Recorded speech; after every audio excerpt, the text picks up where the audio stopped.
All right, Monday has come. Welcome in, everyone. Glad to see a few friendly faces. Happy to see all of you. Let's get things started, shall we? Shall we? Shall we? The best when you guys come. I love it. I got all my regulars now. Yay! Anyway, we are still playing Roadwarden by Moral Anxiety Games, as all of you should know by now, because, well, it's in the description. And we've not fully explored the map, but we've got some quests going around. We have to putter around for a couple of days while we wait to go hunting a bird, a big bird, a lizard bird. Unclear. They call it a bird. Anyway, as always, we start off our stream with the splash screen before the menu because it's always full of interesting things. And today's says, altering the wilderness too much or too quickly spurs animals to join forces to push away or devour their shared enemy, humankind. Such events are known as wrath of the herds, animal unions, or nature's fury. Fascinating. This is such an interesting world. They did a really great amount of world building. So here we are at Creeks, the decidedly strangely happy people full of openness. Hi, Caleb. Welcome. Thanks for joining us. We're always love to have Caleb hanging out with his mom. We do. So, Soda Pop is pawing the ground and welcomes your arrival with a snort. I think we have talked to everyone here. I don't remember what we were doing. It was 2 days ago. I know, Caleb, our favorite mascot is here. Caleb is the best. We were doing things. Lots of things. Let's check the journal. What quests do we have? So we have explore the peninsula. We're still working on that. We have help others. We helped the scavenger. That was nice. We did help somebody. We haven't helped all the people, but we've helped somebody. We still need to find the Roadwarden. He's somewhere.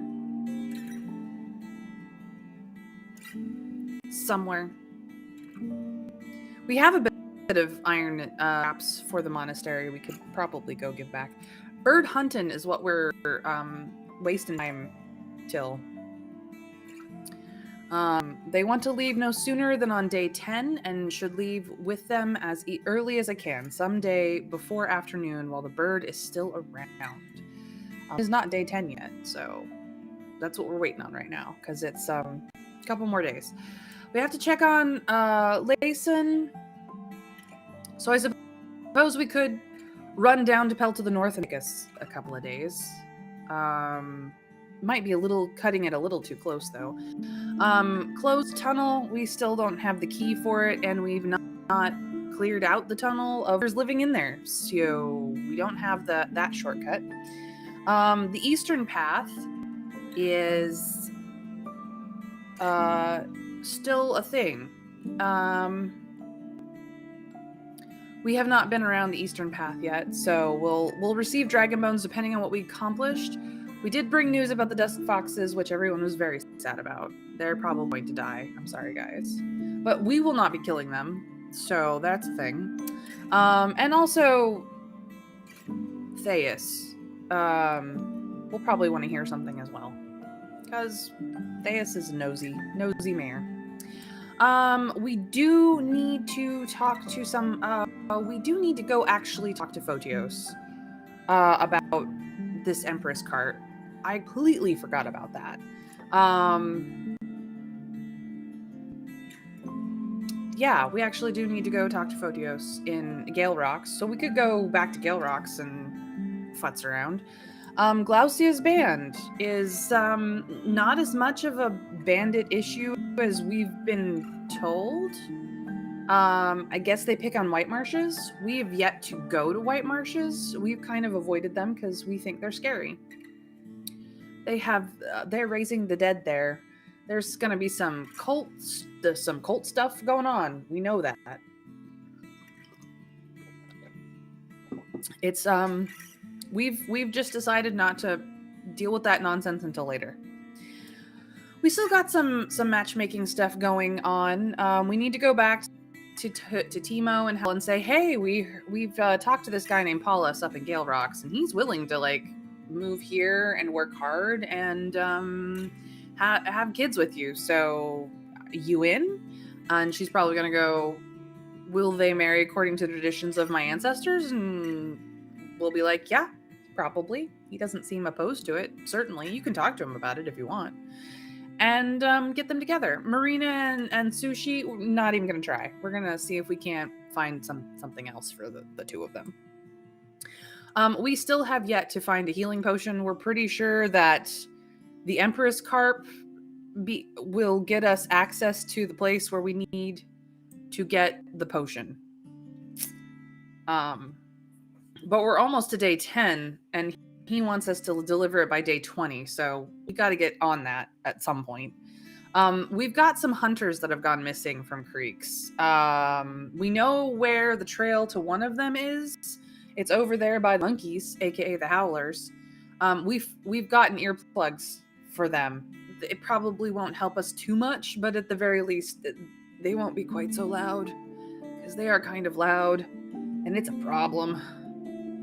But yeah, so we got some people to find. We also need to recruit a hunter. We've learned quite a bit about Aristos, but we still need to learn more about Cassia. Neither of them are great, from what we've heard. They are both young, impetuous, in over their head, trying to join a hunting crew, or I should say a trapping crew. With some experience, maybe they could work out. Otherwise, yeah.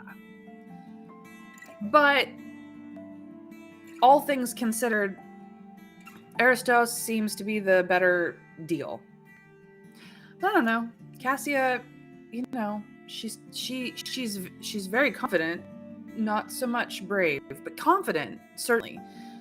We are very sure it is a fake confidence, a fake it till you make it situation, but she's very strong. I don't know. The ruined village we still have to deal with. It's still full of goblins. We could get help from the hunters at Pelt of the North, but we don't have enough dragon bones to afford that. Or we could try it for ourselves and maybe get killed. I don't know. It's fine. Show up there after dark and problems is kind of how it's gonna go. Yeah. They just really need to learn how not to suck. Those two. These two. Support of Howler's Dell. We've apparently not done a lot. Although we go and do things there, but we've not done enough. So I'm not really entirely certain what Theus wants. I mean, we've now found all the settlements, but we haven't been to one of them. So I suppose until we've talked to everybody and learned all the things, it's a thing. The Swamp Altar. No idea what to do with it still. Sorry, Awkward says make out with a tree. We'll think about it. But I have actually finished two quests have been finished. That's it. 2. So we've got lots to do. We know quite a few people. We've been to many places. Technically, in-game, we've never actually been to Havlavin. In-game, because we started having left Havlavin already, but technically speaking, we've been there. So there you go. And we've been everywhere but White Marshes, which we've heard a lot about. Crazy things going on in White Marshes, but yeah, we've heard a lot about it. And we've not been to the bandit camp, frankly speaking. We've not actually spoken to Glaucia. It's quite possible that we will run into her at some point and be like, bitch, what's up? what's going on? Why you do what you do? And she'll be like, gotta survive. And we'll be like, fair. You know, that's just the way it is. So that's where we're at right now. I don't remember. I actually think we were going to try to work on the lantern and found out we couldn't. No lantern today. It's apparently not early enough. We should have been here earlier. I don't know how we could have been here earlier because, quite honestly, we had to go to we had to go to Foggy Lake, and it's a 45-minute ride. So I don't really know what to do. But I think we'll probably just Gale Rocks and mess around because we have like 2 more days. Because it is day 8, so we've got 2 more days. We have to be at Foggy's by the end of day 9, so that we are there bright and early in the morning to go on the hunt. That is my understanding.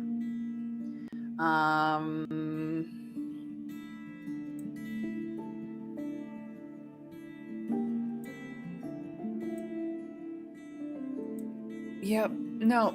I could tell her, but I just don't think they're very good. And I need more things to get cleaner. So, yeah, I think we're gonna go back to Gale Rocks and do some stuff. We need to talk to Photios, so we will probably have to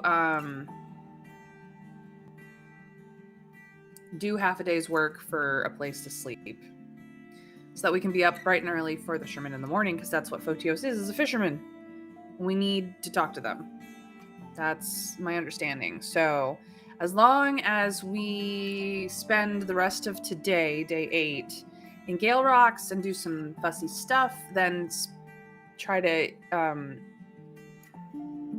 do the work for the room in advance, if we can, or maybe we'll just go to Foggy's and putz around for another day. But either way we go about it. We could go to Gale Rocks. We could also go the Northern Road and see if we can't pick up one of those hunters and just putz around there for a day. We could check the Dusk Fox's shelter again, but I don't think we can do anything there. I still don't know how to deal with this ford either. It slows us down getting anywhere. It's annoying. We don't know how to deal with the bugs.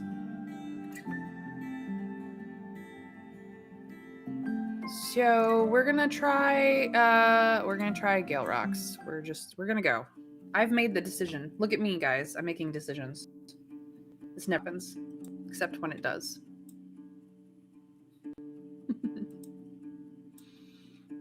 Here we are.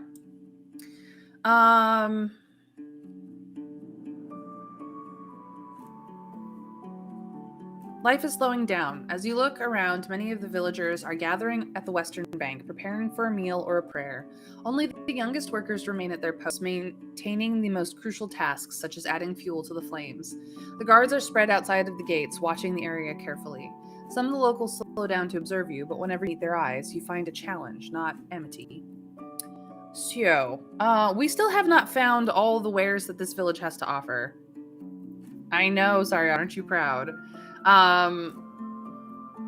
We could return to the young people looking for a match.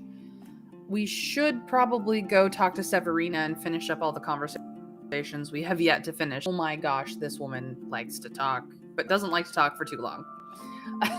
She's like, 3 questions and get out of my hair. That's how she is, like, every time. So, yeah, I think 1 is matchmaking, 2 is headwoman. That's the decision I am leaving to chat. 1 or 2, matchmaking or headwoman. Numbers or keywords, you guys tell me. What will it be? Chat, please help me. Winifred starts off the vote with a 2, headwoman. What's the rest of chat think? I got people in here and they're all people who make votes, so headwoman. Headwoman is in the lead, so unless Sorry Awkward has something very interesting to say for matchmaking, I think it's going to be the Headwoman.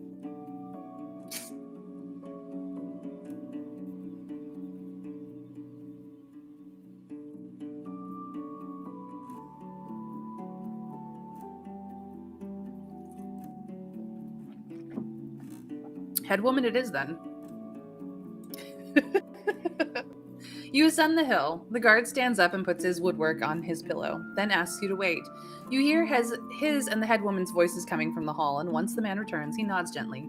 You're asked to enter, and we follow him inside. Severina puts away her writing instruments and sighs, but doesn't say anything. Her violet eyes are absent. So, we need to prove to her that we're worth the trust for the key. She doesn't trust us enough to give us any work herself. Have you seen Astron recently? He's also a Roadwarden. She shrugs and reaches for one of the candles, casting better light on one of her smaller wax tablets. I know who he is, but I've only spoken with him a few times and heard that he stopped visiting the village at the beginning of summer. If he was around, I would know about it, I would. You mentioned that you doubt a Roadwarden would simply ignore a headwoman of such a large village, and she looks at the ceiling, chewing her bottom lip. I don't know what you're trying to imply, she says with a tone that won't accept any discussion. I have much in common with him as I have with you. I don't trust strangers with crucial tasks, and if a warden of any kind wants to demonstrate that they know what they're doing, I invite them to survive a year or two before they bark. All right, then. Can you tell me a bit about Gale Rocks? She speaks with the kindness someone may show an annoying brat that has one last chance to learn from their mistake. Do I look like someone interested in spending time as a guide or a telltale? Before you answer, she moves around a few small packages and looks inside one. Scat. Spend some time among our walls. Speak with the fishers, the artisans, all them lads and lasses whose blood keeps the shell of our village alive. I sigh. All right, that was the end of all the conversating. Literally. Oh, hey, dragon. Welcome in, welcome in. Glad to have you. As always,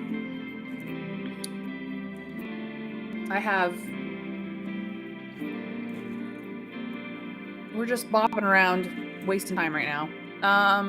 You know what? Let's look for a fisherman. You're told that fishers spend long hours at the beach in the north and can be found in the village only during very early or very hours unless the weather makes fishing too dangerous. Okay. Well, about that, we actually can go to the north. I'm assuming this is the beach. Yeah, she's not a friendly person. In fact, the people in Gale Rocks are the unfriendliest people we've met so far. Like, every other place has been wary of us. Creeks and Pelt of the North has been the most welcoming of everybody, really, to be honest. Like, even Tulia's camp has been like, oh, you exist. That's nice. There's only 2 of us left. We would like to live. Like, that's been the attitude of, like, most everybody. Gale Rocks, the most unfriendly of the bunch. They are all rude AF.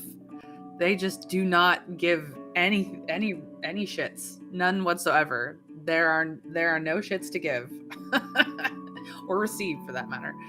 So why don't we head up to the beach and see if we can't talk to people there? Because I'm pretty sure this is the beach, so we may as well just go see the beach. We do know that the shore runs over here somewhere because it runs past Old Pecos, which is the closest to the shore outside of Gale Rocks, which is full of fishermen. So that's the choice.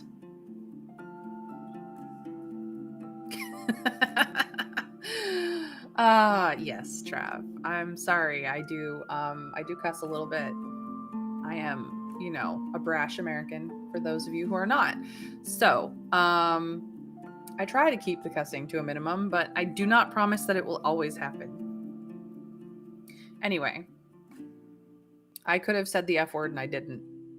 I was being nice. Really, I was. Winter Fairy is a mom. She can yell at me if she wants to. I'm gonna go to the beach. I said we hang out in Gale Rocks, but I'm gonna go to the beach. See, Trav? Apparently, Caleb knows all those words. Perhaps he is more of a gentleman than I, though. Hey, we have an achievement. The coast, the sea. The roars of the sea reach you first, then the cold wind and the light. There are hardly any shrubs nearby, and as you ride downhill towards the white and gold beach, sunbeams hit you with full force. The sea here is not like the one from Havlaven's port. The harbor and waters most people see during their busy days are full of life: ships, warehouses, traders, dockers, and of course, there is Sickle, the barrier island that provides the city with its lagoon, but also serves as a home to dozens of species of birds, monkeys, and rodents.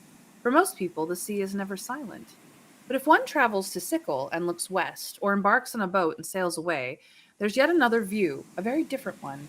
The never ending blue, the emptiness, the humming waves, the monsters swimming to the surface just to take a breath, not even interested in the wooden vessels. Many say that if one jumps off a ship with a heavy stone, they will drown before they touch the seabed.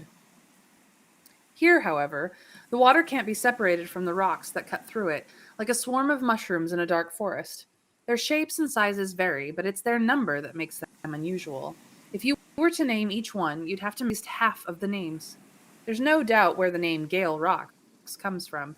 The stones piercing through the surface of the water are shaped like beast fangs, as if they're asking the ships to dare and test their strength.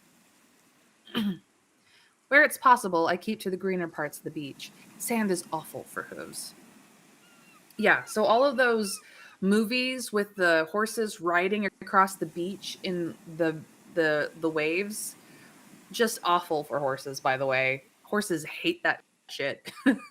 Sand is a pain in the butt to run in, so those poor horses.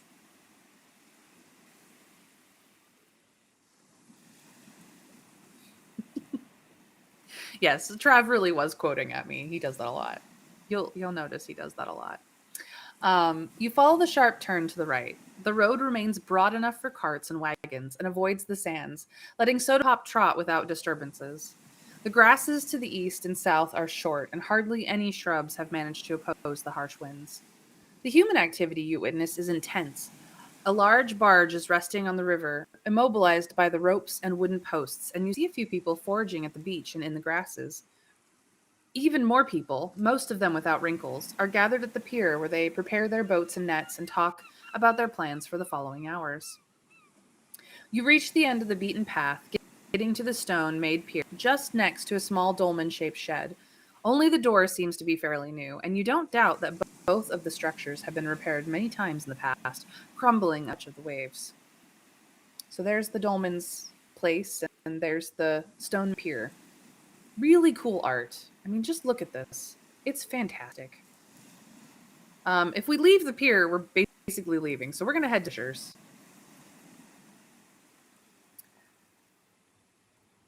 Well, unfortunately, Trav, the majority of my audience is US based, so the Goon Show is not known here. I only know the Goon Show from you, my dear, dear friend. Yeah, we do not have.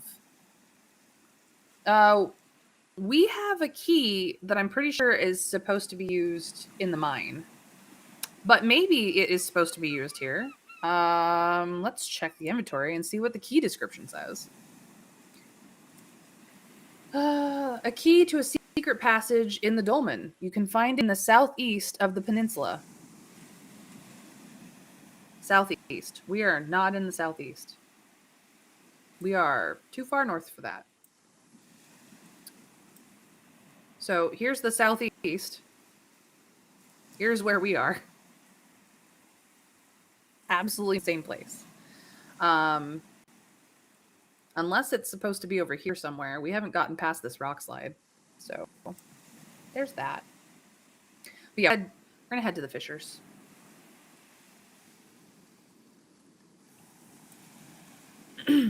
Oh, here's Photios. You approach a group of workers standing in front of the shed. Photios is there, one of them tells you, and points to the tallest man dressed in undyed wool and linen. He's discussing something with a group of workers, but as you head in his direction, he nods for you to join him on the side. His outfit is heavy, appropriately so for he spends long hours under the hits of the cold onshore winds. The massive leather boots, thick tunic and pants, and the heavy cloak are now held under his arm, make you wonder if he's even able to swim. Like most sea folk, he has long limbs, almost no facial hair, and ears so flat they are hardly noticeable. His neck draws your eyes. It's covered with marks left by the burning suckers of a sea monster, as wide as your finger is long. Below these scars, he's wearing a pendant made of a fish sized black beak. He speaks first, with the strong and confident voice of a young man no older than 25. We don't really sell any catch on our own. Maybe ask our smokers or the cook? That's fine. I was hoping to speak with you. This we every reference we have of the area we are in is northern peninsula. We are in the north. Havlavin is to the south of us. The southern tribes are south of that. That is what we know of the world outside of the map that we have.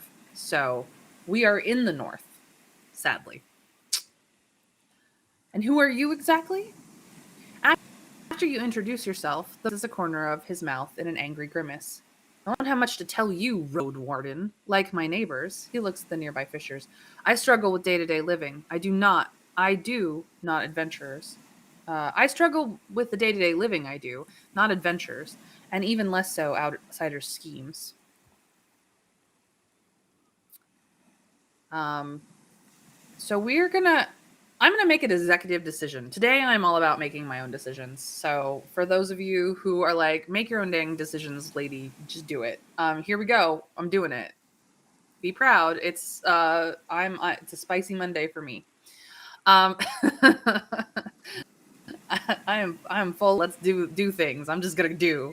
But I'm gonna actually say that I'm sent here from the old druid in the south, just so that maybe, just maybe, he'll like us a little better. just a smidge. Because we do need to pick up that carp. Although we only have like a limited amount of time to get it down there. Dang it. That's right. We need to get it back to the druid before it dies is the other thing. Maybe I should ask if he has any work for me. Oh no, I've second guessed myself already. This is why I don't do decisions, guys. All right. You've convinced me, Trav. Thanks for your support. Now you understand. Now you understand. Sorry, awkward. Decisions are hard. Okay, I overthink every. So this is the way I need my chat to help me so much. Now you get it. I was sent here by an old druid from the south. He claims that you owe him a male empress carp. What? I owe nothing to that old fool. I can have it here tomorrow if you want, but better have a with you. I need to ask someone to look for it with a net. That will take hours. Okay, well, we can go pick it up later. Is Cassia working with you often? His eyes narrow. Used to. Now I don't. Such are the things. She's an annoying lass. That's it. Okay. Not so willing to talk to us about it. So, do you have any work for me? Work? What do you know about fishing? You mentioned the docks of Havlavin, but after a few questions about fishing nets, boats, and winds, it's clear you don't press in the conversation. Teaching one how to work with us takes time, effort, and rescuing those who fall overboard. You ain't a kid of ours, so if anything, it should be you who pays us for sharing what our forebears have mastered. You explain that you can fight better than most, gives him an idea. Our guards stay at the village, so we always move in groups, and waste time securing the beach from harpies and saurians we do. We could put 3 more souls on the boat and keep you on the beach. You'd guard those not fishing with nets. Oh, telephone. Go away. Sorry about that, guys. I have no control over when the phone rings. What's in it for me? How much do you want, stranger? He responds carefully, and you spend a few minutes discussing the details. Right. A meal and 2 coins for a peaceful day, and another one for putting your life at risk, he summarizes. But you must be at the beach soon after dusk while we're preparing our boats, and have enough strength to convince me you'll be of more of a help than a bother.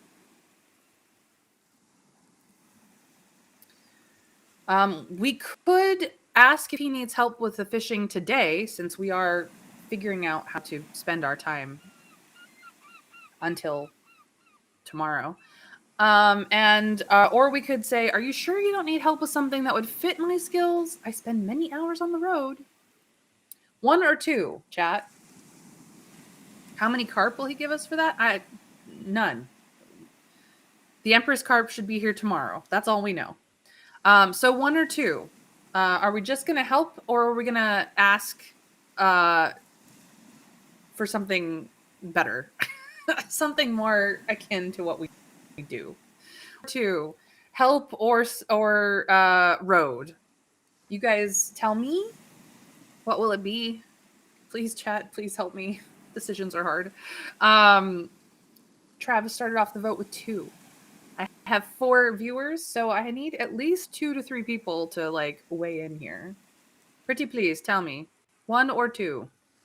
Fishing, help with fishing, or I got skills. They aren't fishing skills, but I got them. What does chat want to do? Please, chat, help.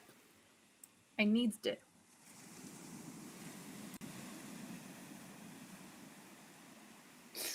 That's 2 votes for 2. The 2s are winning.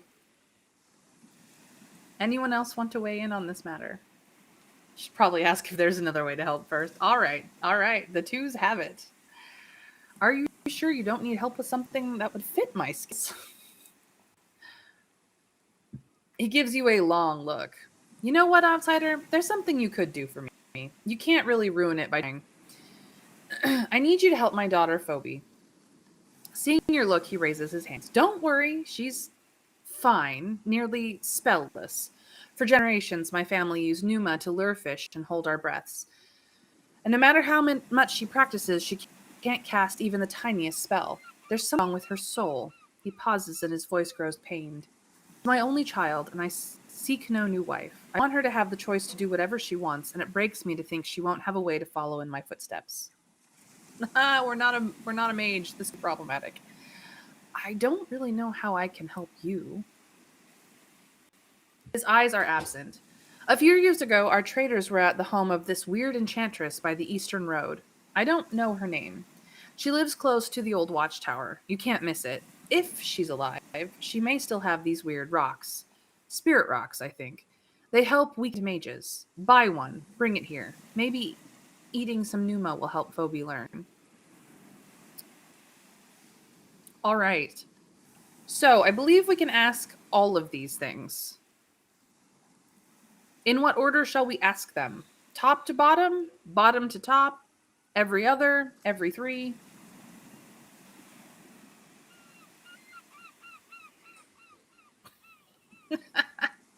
There was no third option. But I appreciate Caleb. I appreciate him very much.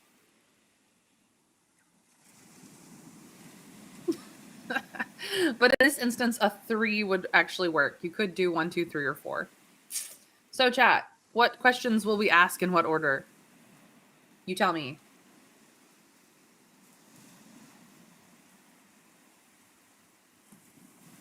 Caleb has already voted 3 in this instance, so you guys are welcome to weigh in on top of what Caleb said.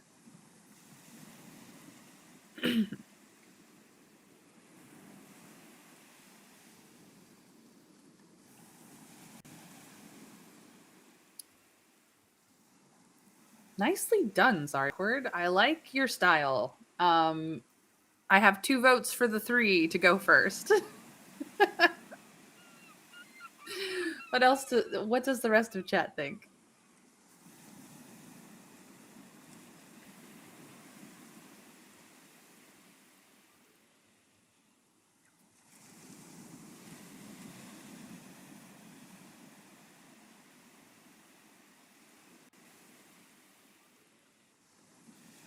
Winter Fairy says from top to bottom. Trav agrees with Sorry Awkward's progression.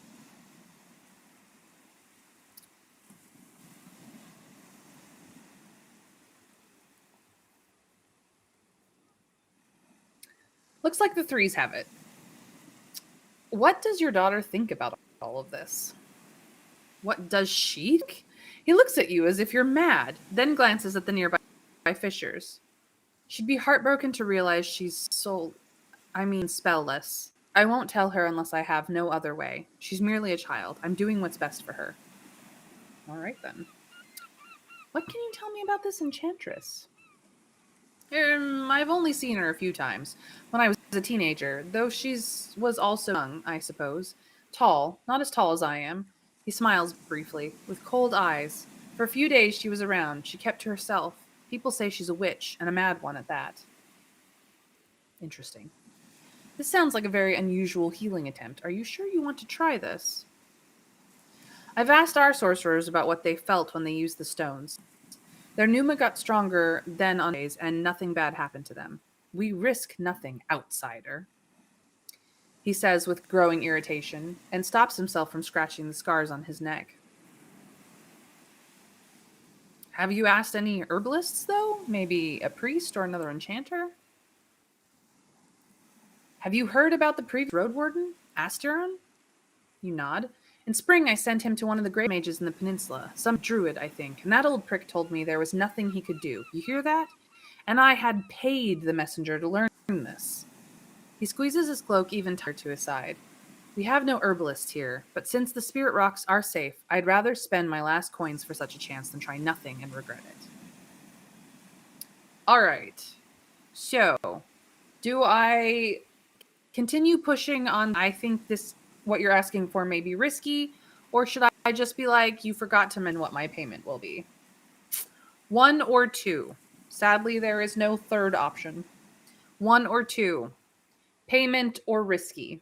You guys tell me. Yeah, I have a feeling. Sorry, awkward. That is a valid point that two may lock us out of this quest. We like to be helpful. It is literally in our character sheet that we want to help people and make this peninsula safer for locals and visitors alike. I can even show you. But it is entirely up to chat whether we decide to piss this guy off or take the quest.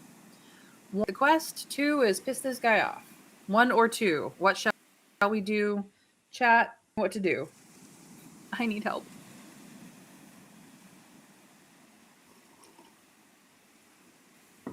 Trav has voted with one. Winter Fairy says two. Interesting. It is up to the rest of the chat to break the tie. At least one more person voting, and we will go with the majority.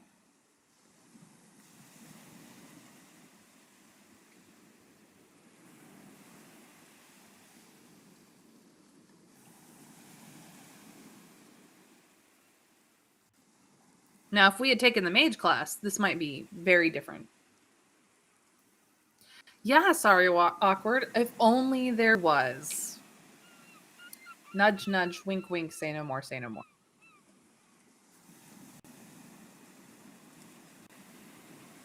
If my lurker wants to weigh in, they are welcome to do so. It is optional. I love my lurkers. Dang it, sorry. Fine. You know what? We're just gonna take the quest. That I'm apparently the tiebreaker because sorry, awkward likes to make me make decisions because it amuses them. Yeah. I get it. You forgot to mention my payment. I'm not a drifter. I don't hoard any savings. We gather everything in the keep we do. A spirit rock should cost about 10 coins. Since it's quite a journey from here, I'm ready to pay almost everything I've got. 15. I will tell you when I have a spirit rock. Alrighty then. Need help with fishing today since we got time to burn. Securing the coast.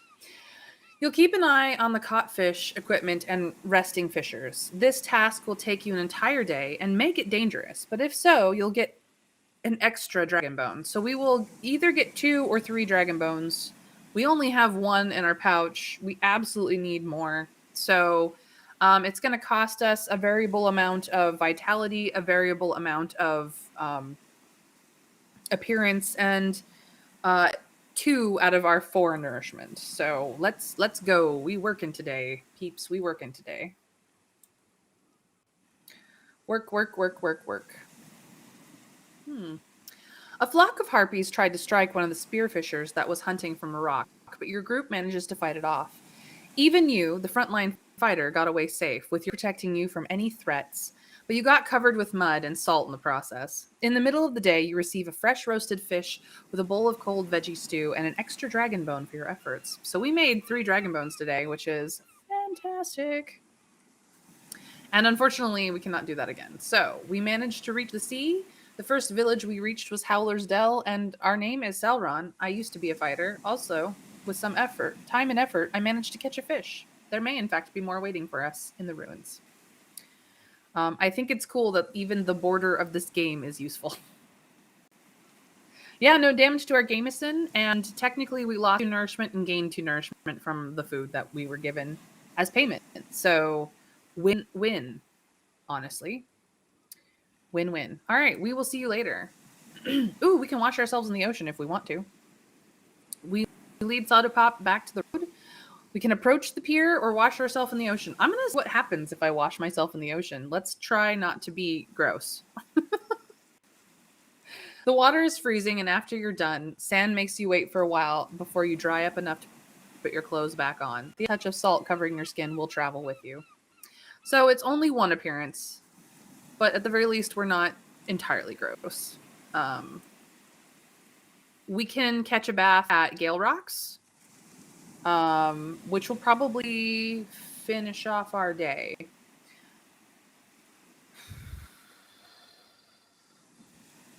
We need to go back to the beach tomorrow, day 9, to get the carp. I do not know how many days it will keep.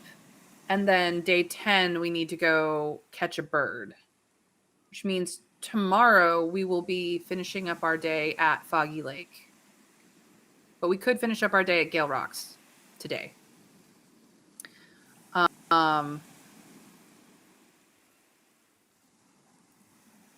We can't really sleep it because we have to sleep at Foggy Lakes if we try to sleep at creeks. We don't really have much time to get anywhere else. So we're just gonna go back to Gale Rocks.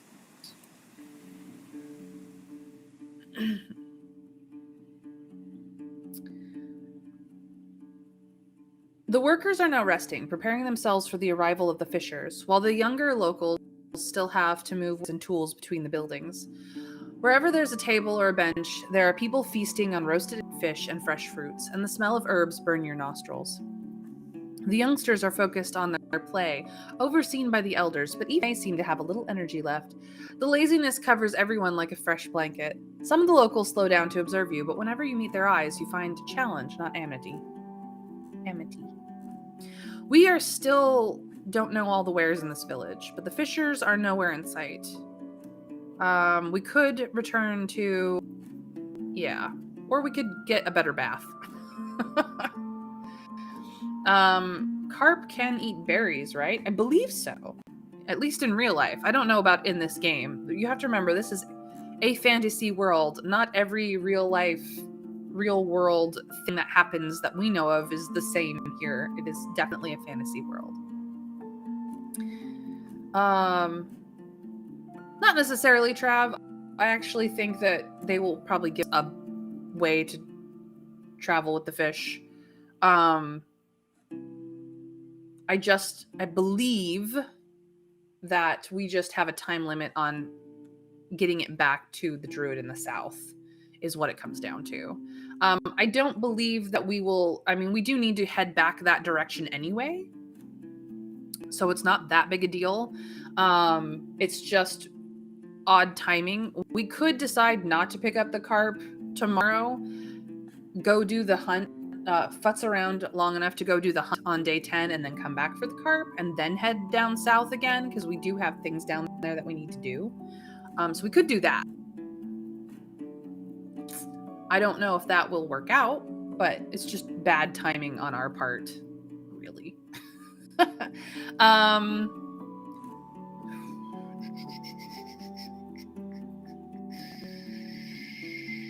We have worked with the fishermen. I don't actually know what other wares this village has to offer. Apparently there's something we're missing, and I don't know what it is. We could go talk to Phoebe, I suppose. I just want to look up her name. Where is it?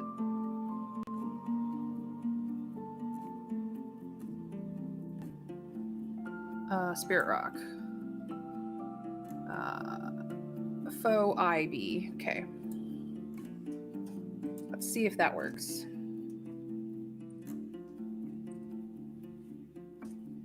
Aha! There we go.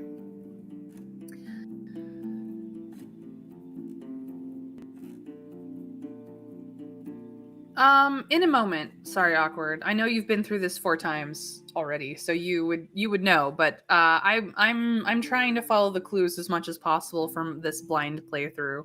I'm trying. You find her with a few children that are playing tag, watched by 2 elderly women, most likely twin sisters. Skin tone, nose, and ears helps you recognize her right away, even though her eyes are brown and dark, nothing like the bright green of her father's. Her shell may be present, but she stares at the dusty yard, ignored by her group. She's leaning against the wall, drawing something on the ground with her foot, without a word or a tune. You ask the sitters if she's all right, and their grim eyes are enough of an answer. A melancholic lass she is. You ask if you can talk to her, explaining that her father has been worrying about her lately, and they invite you with a gesture. I approach her and introduce myself. The conversation goes on for a long while. You try not to be too obvious, but she also seems to be just as worried about strangers as her father is. Finally, after a few minutes of your chatting and her vague one-word responses, one of your questions lands. Don't you want to play with the other children? One of the teams lacks a player. I ain't good, she states after a longer pause. She simply adds, at games. You stay gentle, asking who's told her she's not good at games, and after she struggles to find an answer, you ask about the first part of her statement. My father, she admits, he's saying I need to be better. What made him say that? The conversation starts to go smoothly. She has a vivid recollection of many evenings spent with her father trying to charm a fish, as she calls his spell. You put together the key phrases of her stories. She's not trying enough. Her mother would be sad. She shouldn't do this to him. She does better if she wants to eat. Would you like to be better at spells? She doesn't respond right away. Maybe, she says, if it makes Dad proud. An irritated grunt of one of the sitters makes it clear that that's enough. All right, now we know her thoughts on things.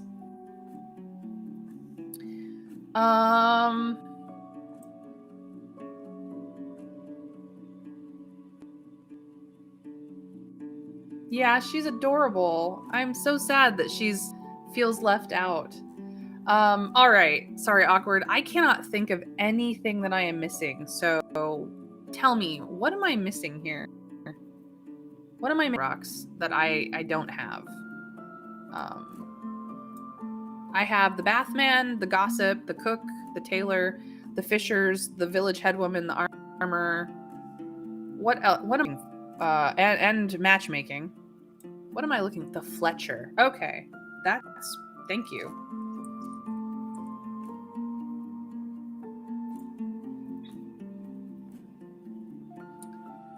Yeah, I would not have thought that you would find a Fletcher here. That is, it doesn't seem like it would fit. I appreciate that.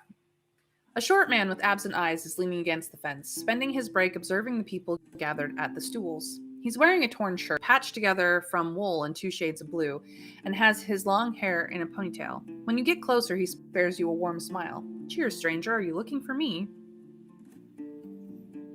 Yeah, there's a blacksmith, but there's why would that isn't to say that they wouldn't have a Fletcher, but they're fishermen, they're not hunters. Why would they have a Fletcher? I understand the blacksmith because, nails and stuff. And yes, if they make weapons as well, all the better because there's monsters everywhere. But a Fletcher specifically seems oddly specific for this particular town. It would make more sense in creeks, actually. So, very strange that it's here. That depends, you respond, and he tilts his head away, observing the sky. Right, I'm florist. I make arrows. But I don't really sell them to outsiders. It's just our thing, it is. As his elbows rest on the wooden planks, his hands dangle loosely, and you notice they're very clean and well kept. Unusually so for an artisan. That's fine. I don't use a bow. Then no hard feelings.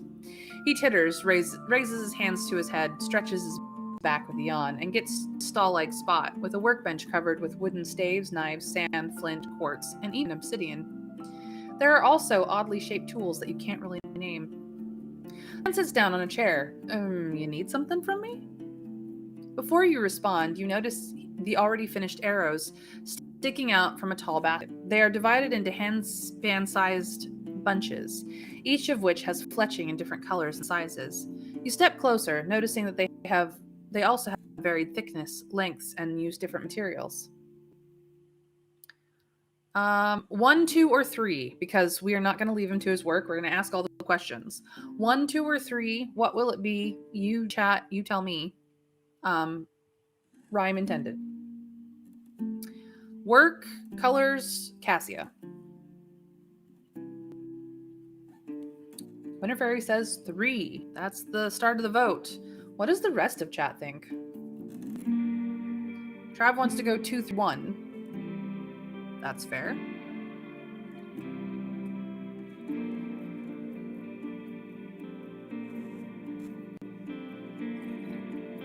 We're gonna ask all questions. Just what order are we asking them in? That is the question. What do you think, Sorry Awkward? What order do you want to do them in? Maybe that is the better question. Make chat give me an order.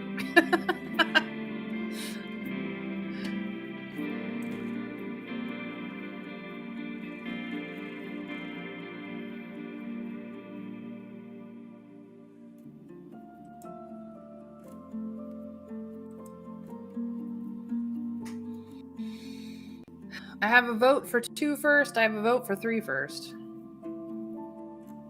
And I have Sorry Awkward who's going to make me do the choosing because Sorry Awkward likes to do that. All right, we're going to get spicy. Is Cassie a decent archer? He shakes his head. Makes sure he heard you right. Snorts. Her? Why, rightly not. She's lucky to have muscles that handle a club. She ain't getting anything as precise as this.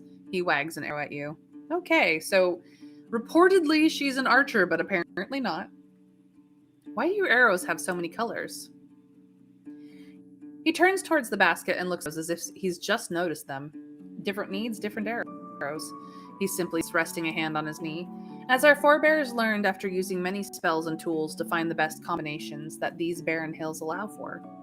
With a nod, he draws your attention to the far east, with its sparse greens and harsh rock faces. The gray-feathered ones are for harpies, the blue and yellow for critters you want to skin for their furs.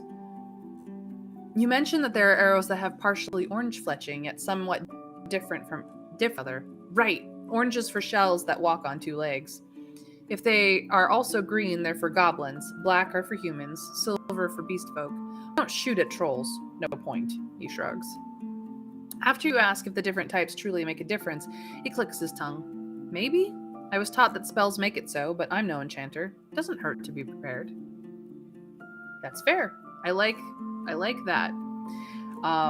This is a world where faction colors aren't a thing, so for much of our history, the colors of the feathering dyed into arrows was often what king, queen, faction, etc. you were part of. But in this one, they do it just so that you know what kind of arrow you're grabbing out of the quiver. Nice little bit of lore. Tell me about your work.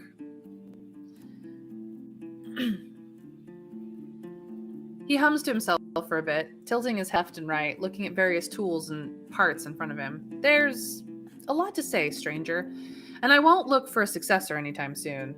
After you suggest that he can be as brief as he would like to be, he shrugs. Then I don't know. I grab this. He reaches for a stave. Round it with this. He points at some sort of tool, then at the sand. Then cut the feathers, press them into a knock. That's this groove here. He lets you take a closer look and carries on. Then I make a proper head all by myself. You tie everything, and there it is, an arrow. Seeing your confusion, he simply clears his throat and gets back to work. Wouldn't it be easier for you to make just the shafts for a day than the heads on another one? With a good rhythm, you would make more arrows in less time. He speaks slowly, just discovering this idea together with you. More arrows, right. But doing the same thing over and over for hours? He leans away with reluctance growing eyes by the second. That would be even more boring. I'd rather die, he says with an exaggerated sigh. We don't need to sell arrows, just to have enough of them. After you mention that this is the method that would be used in the city, he gives you a sorrowful glance. Nightmarish. I have to agree with this man. Holy cow. The difference between an artisan and factory form, the what we have created in this capitalistic dystopian nightmare that is the modern day, is exactly that. Yes, you can make way more arrows in way less time, but it is boring. It is absolutely boring. And it's awful and it's soul crushing, and he would rather make one arrow at a time and be happy. I can't blame him. This is why I'm doing Twitch now. You're welcome. This is why we're all here now, because I decided not to be boring anymore, or to be rather bored. Ugh. All right, well, we will leave him to his work. Nope, I still have more things I could find. Apparently, there is someone not on this list. I don't know what.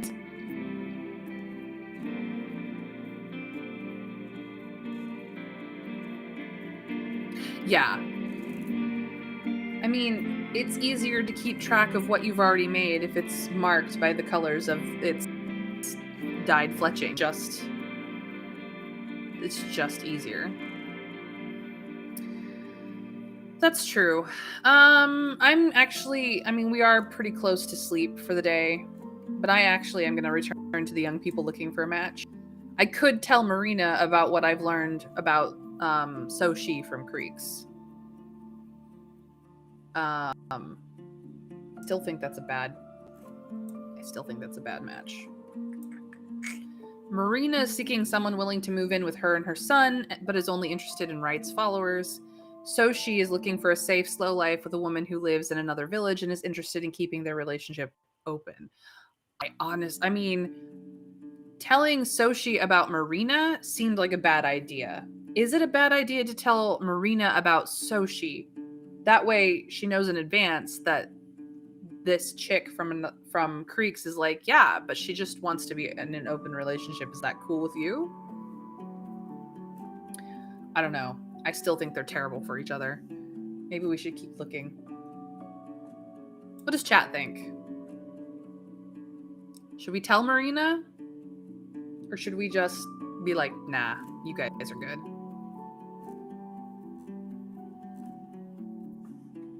Chat, discuss it, please. Let's come together. For once.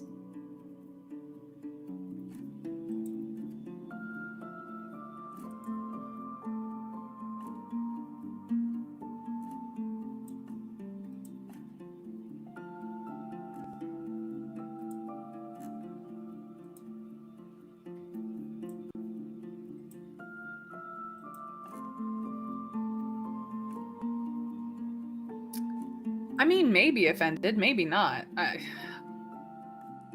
We know that Gale Rocks is very untrusting and uptight, but that does not necessarily mean that they are. It could be that they're just untrusting and uptight with strangers. But Marina has actually said, hey, I'm looking for someone to be a part of my life. I want that companionship. I want someone to help me raise my kid. They may be fine with the whole, oh yeah, and that person who wants to, marry to me can also do whatever. Like, they could be open to it. We don't actually know, to be quite frank, because nobody here is warmed up enough with us to actually be like, yeah, this is how we live our life. Like, we don't know.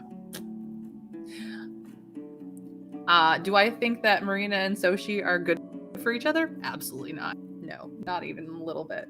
But, I mean, this is the option I have. What does chat think? I really, please weigh in, people. Give me your opinions. Let's make a decision together.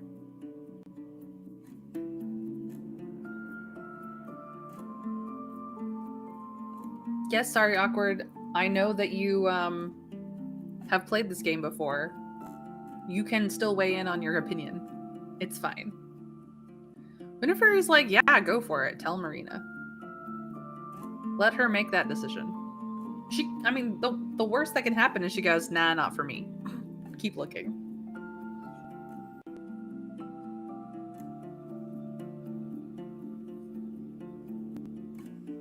Yeah, she can make her own choices. She's got a kid, for crying out loud.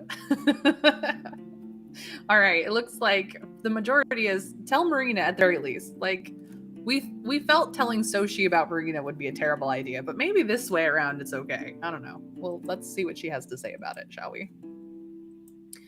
She looks around nervously and her voice is low and hesitant. An open relationship? As if...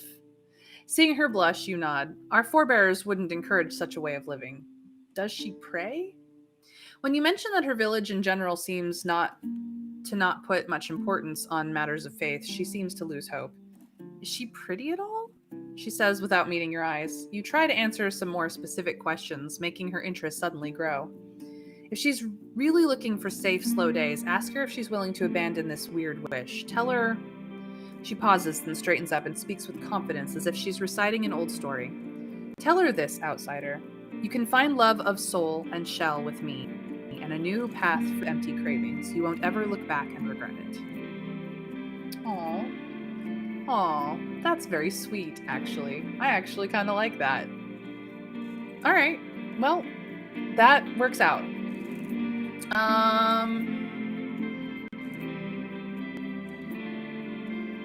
We could labor. An elder allows you to spend the night in crude conditions. In return, she requests an absurd payment or half a day of your labor. We do have the coins to just outright pay it and not worry about it. Then we can get out early tomorrow, but we have time to spare, so half a day labor, not that big a deal. We just have to, yes, this is still day 8. We just have to make sure that we are at Foggy's by the end of day 9. Yeah, Foggy does have food at her place. We even have rations still. So we could just labor and spend the night here. We have time enough to get to Foggy's tonight, but we don't need to be at Foggy's tonight because we have to find something to do with our day tomorrow. We need to be at Foggy's at the end of day 9, and it is only end of day 8. So I think that we should just labor and it will be fine because we will end the day tomorrow at Foggy's and be there for the hunt, for the bird hunt. And then we'll have to figure out the fish from there, from running around tomorrow. We can figure out the fish tomorrow. It's fine. We might even get to labor for the sleep and then labor with the fishermen for the rest of the day and then go to Foggy's. So that could be a great use of our time right now. I'm gonna save the coins though, because we desperately need to save our money. Everything's so expensive. Yeah, let's try it. Let's go. I'm making this decision. Everyone can be proud. I'm making decisions, guys. It's terrifying. Monday, so let's go. Rest of the week I'll make you guys do it. Wake up surrounded by darkness. The keeper is sitting outside next to the open door. The fishers are getting ready, they are. Go ask someone where you can load the wagons, she says if you're meant to repeat these exact words. You're freed from your duties after a few hours of work before you get a backache. You sit on a bench chatting for a bit with one of your companions. Some of the locals slow down to observe you, and when you meet their eyes, you find a few smiles. Hey guys, we're getting to them. They actually like us now, sort of, maybe a little bit. Sort of. We're doing it, guys. We're doing it. The pillars of smoke start to rise above the buildings. Many of the workers have already left the village. The remaining adults are either outside carrying timber, food, or other wares, or in their workshops, the largest of which are open air. The sounds of work muffle the conversations, so you mostly hear the shouts of children and overseers. We did it, guys. All right, so we have lots of time, which means we can go to the beach. To the pier. Going to the pier, which has a mundane job and safe water source, and takes us 15 minutes. Yeah, they don't hate the sight of us now. That's so nice. That's absolutely nice.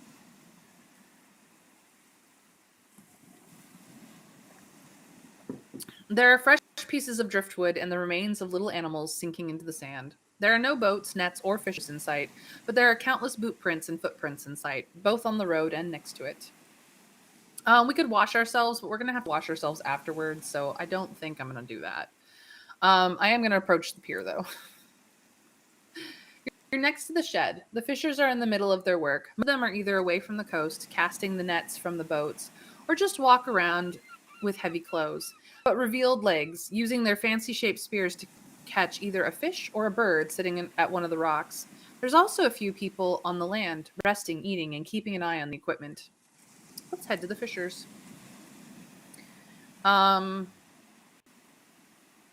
ask about the Emperor's cart after. Need help with the fishing today?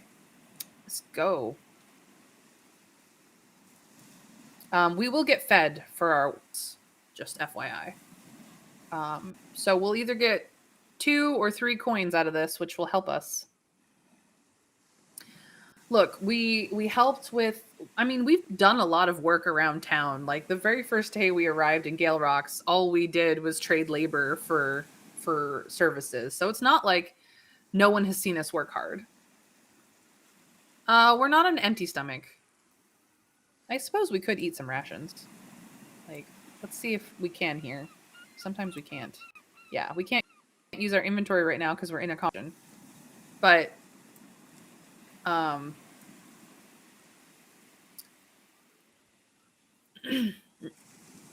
yes, it does letting help with our random chance of success stuff, but we are also not in a bad place. Like,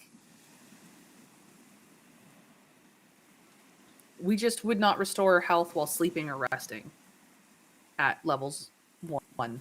So we're not in a bad place at all. And they will feed us as part of fishing. Like we will get a meal afterwards as well as dragon bones. So we'll probably be at 2 nourishment by the end of this, which is just fine. Like we're not dying, I promise. You've played this game you've played all the way through this game 4 times. You didn't know this? Sorry, awkward. Come on. Get on my level, my dude.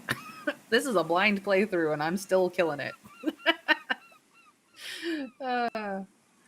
I'm just teasing. Don't you worry. I still think that you're awesome. So let's go to work. Let's see how we do. We only got 2 today. It turns out you don't have much to do. The hours go by, and during the lazy break, you receive a fresh roasted fish with a bowl of cold veggie stew. Look at this. 3 out of 4 nourishment just because we helped out. Like, heck yeah. We do this. See? We didn't even lose the nourishment we had because it was a lazy day. We cleared out all the harpies yesterday, so they didn't come back quite so quickly. Did you catch the Empress cart? Right. And a few of them, but most of them females. He approaches the nearby shed and brings you a bucket covered with lids that are held by hemp cords. He lets you hold it for a bit. It's heavy, and its weight shifts as if it's filled with water. You'll need to deliver it quickly or it's going to choke itself to death, or die of hunger. I don't know much about keeping fish alive, but if it dies, I can sell you another one for a coin. So, we can pay him now, or we can tell him when we're ready to take it. I don't want to take it now, because we've got stuff to do.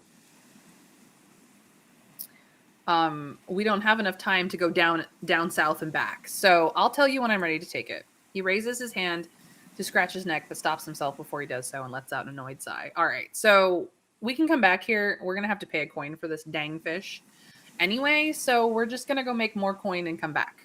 Because then we're going to have to go down south and do all the things. So see you later. We are good. We can wash ourselves in the ocean for a single appearance, or we can head into town and get a bath.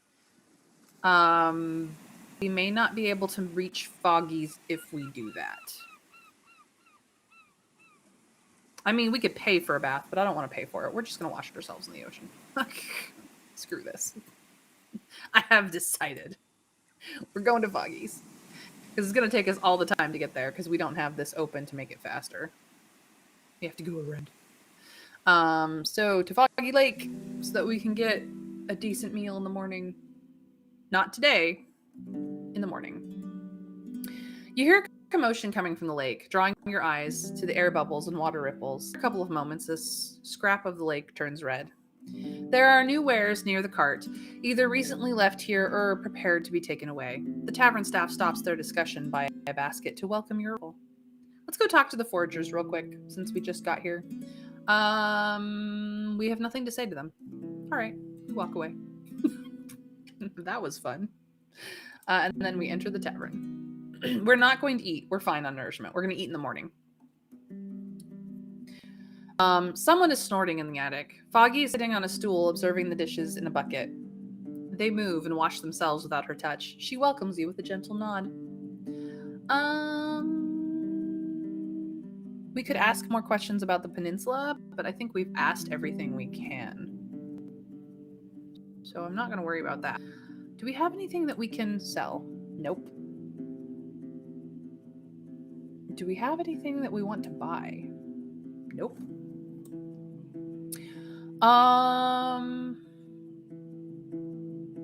Yeah, we're just going to sleep. We're going to sleep.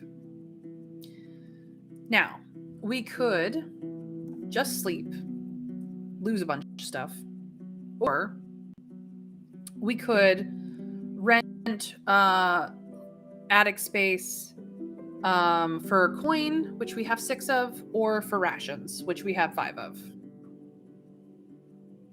What do we want to do, chat?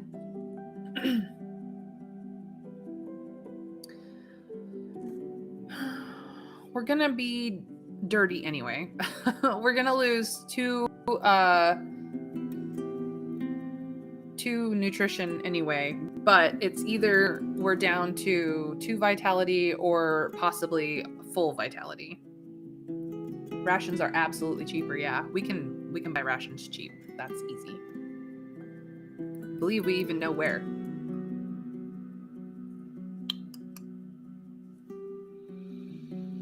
Looks like chat's like, just rent it for rations. All right, we're gonna give up some of our rations. We don't even use them for the most part. Listening to the grunts of the annoyed soda pop makes you feel uneasy, but at least the furs covering the floor are helping you relax. You don't even notice when it's already morning, and while the smell coming from the lower floor is not inviting, at least it's not you who has to take care of it. Foggy turns towards you and waits for you to speak. So, we are at full vitality for the very first time in this game. We're at as much armor as we have, because we haven't found any spiders. Our appearance is gross, but not much we can do about it. And then our net is 1 out of 4, but we can eat. So I would like to eat.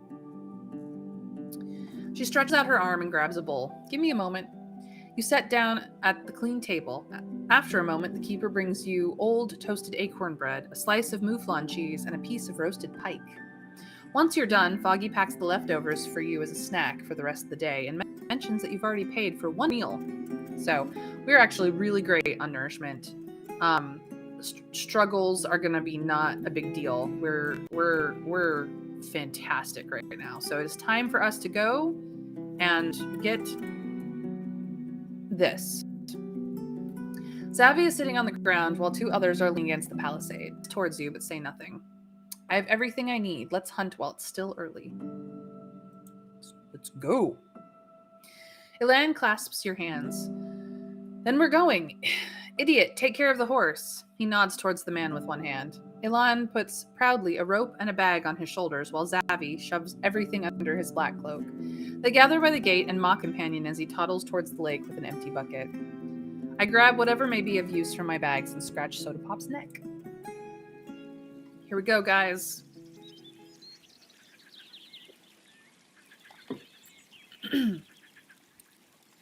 The air is fresh, just as it was in the tavern. The light touches the road and shrubs blocked by only a single willow, wild and untrimmed. You're by a lake, too large for you to see the bank, but there are only a few trees on the horizon, while the struggling bushes and grasses fight with layers of rocks. Zavi mentions that while the soil here is poor, one can still find plenty of berry shrubs around. Ilan points to the gray rabbit cleaning its fur near the brook. Noticing your gaze, it hops towards the nearest shrub. Right after it sinks into the leaves, you hear it squeal, cut off quickly. "Oh dear," shouts the large man, while his companion starts to laugh. "Caught between two stones." You wait for a long minute with a hand on your axe, but the creature doesn't return. "Don't worry, friend," says Ilan. "Just don't follow its lead." Carrying your belongings on your own is surprisingly tiring, and you make noises with every turn. You relax a bit, then turn towards the stone statue of a young woman. Look, you can see it's a very pretty statue. Such a monument would be better fit for a temple or a rich city folk's house. Here, without any cover, it's already losing its shape from the rains and dust. Chunks of the face and hair have already broken off.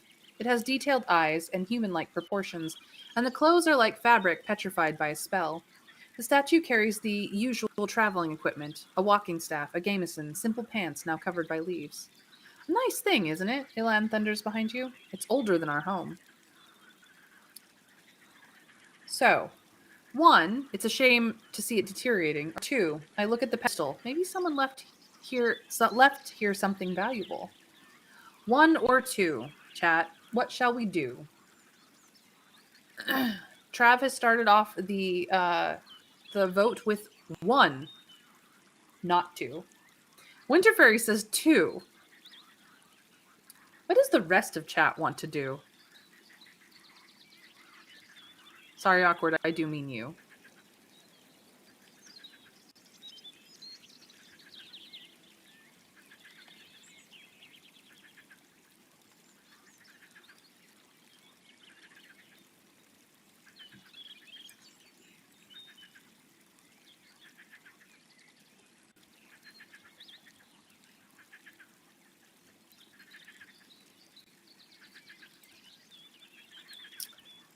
You guys are leaving it up to me again.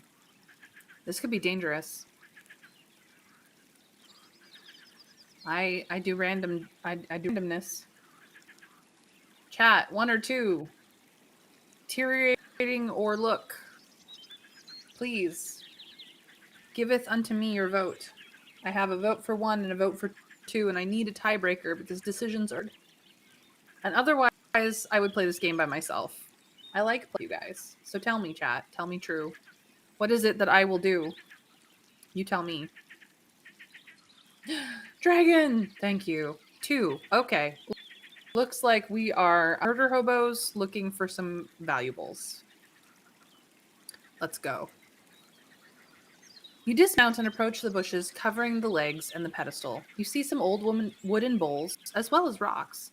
You try to push the leaves away, but their stems are thick and healthy, crowded with insects and spider webs. Until you remove the thicket, you won't be able to see if there's anything worth stealing. Thankfully, there are no thorns, and the touch of a leaf doesn't make your fingers itchy.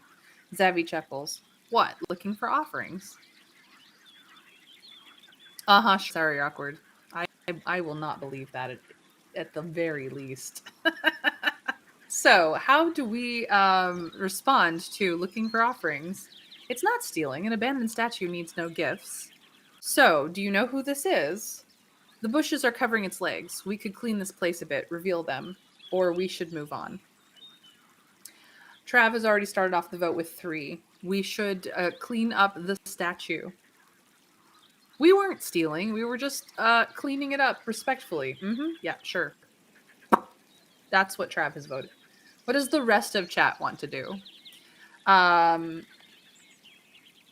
Abandoned, who, bushes, or move on? Winter Fairy is agreeing with Trav. as is her usual, but apparently it was Caleb's vote. And we all know that Sorry Awkward votes with Caleb, so that means that the threes have it.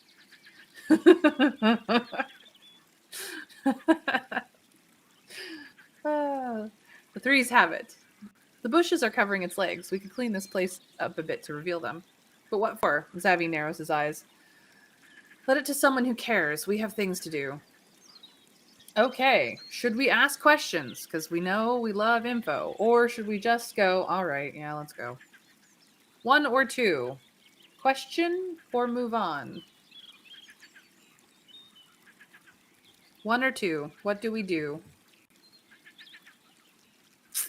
Winter Fairy says, ask the questions. Does the rest of chat agree?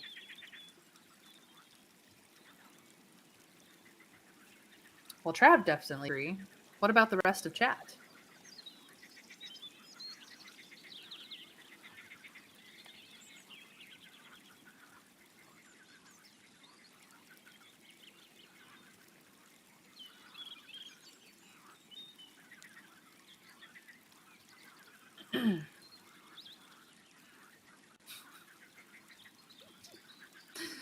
Looks like the ones have it. We're gonna ask questions. So, do you know who this is? Nah. Ilan is more focused on the fish breaking through the surface of the lake. It's old, and the woman is a stranger. I heard no stories of it. My ma could. All right, we can ask Foggy about the statue later. We should move on. Aye, let's not linger, says Ilan as he walks down the road, and we move forward. That was fun. The valley is flanked by the hills. To the west, the grasses and bushes blend into the horizon and to another part of the forest. The southern hills are gray and tall, with fortress like rock faces and a crown of conifers. The northern ones have countless sand colored rocks, lumped together like piles of rubble and clay, bearing hardly any soil or weeds. The plants here are struggling. The grass is short and yellowish, sometimes dried out. The bushes have silver leaves, like plants from sunny areas. The mushrooms can't hide in the shadows, but as you approach one, you see it's growing from the remains of a dead bird, while others are covering old branches and other plants. They won't last much longer. Elan points east to the large bird at the edge of the horizon, which freezes in the middle of a step and turns its orange head in your direction. See? Time to get ready. What's the plan? Well, avoid the beak and the legs and the trample. He pauses, inspecting the loop at the end of his rope. And don't hurt it if you don't have to. Want it to be a bother. Zavi jauntily drops his belongings in the middle of the road and jumps in place, rhythmically breathing. After he takes off his black cloak, he reveals a set of fancy clothes made of black leather. Clothes of a sneaky adventurer. It charges like a moron. Be nimble, that's all. One or two ropes on the neck and we're halfway home. But don't let it pass you by, aye? So, do I my shield? I can handle a charge, don't you worry. I'll buy you some time. Do I ask, should I also take a rope? Then I can throw it at the bird and pull once it gets behind me.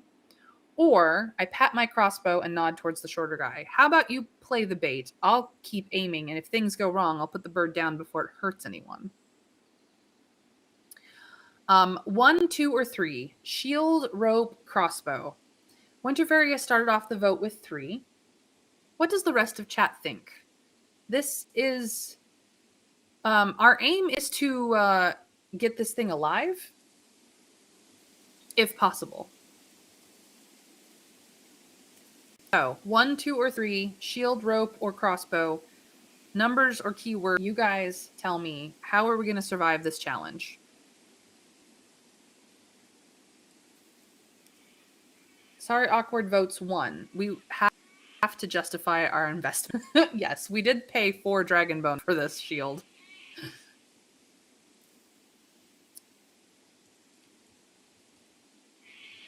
Trav was sorry, awkward. So the ones are currently in the lead. Anyone else want to weigh in before we choose?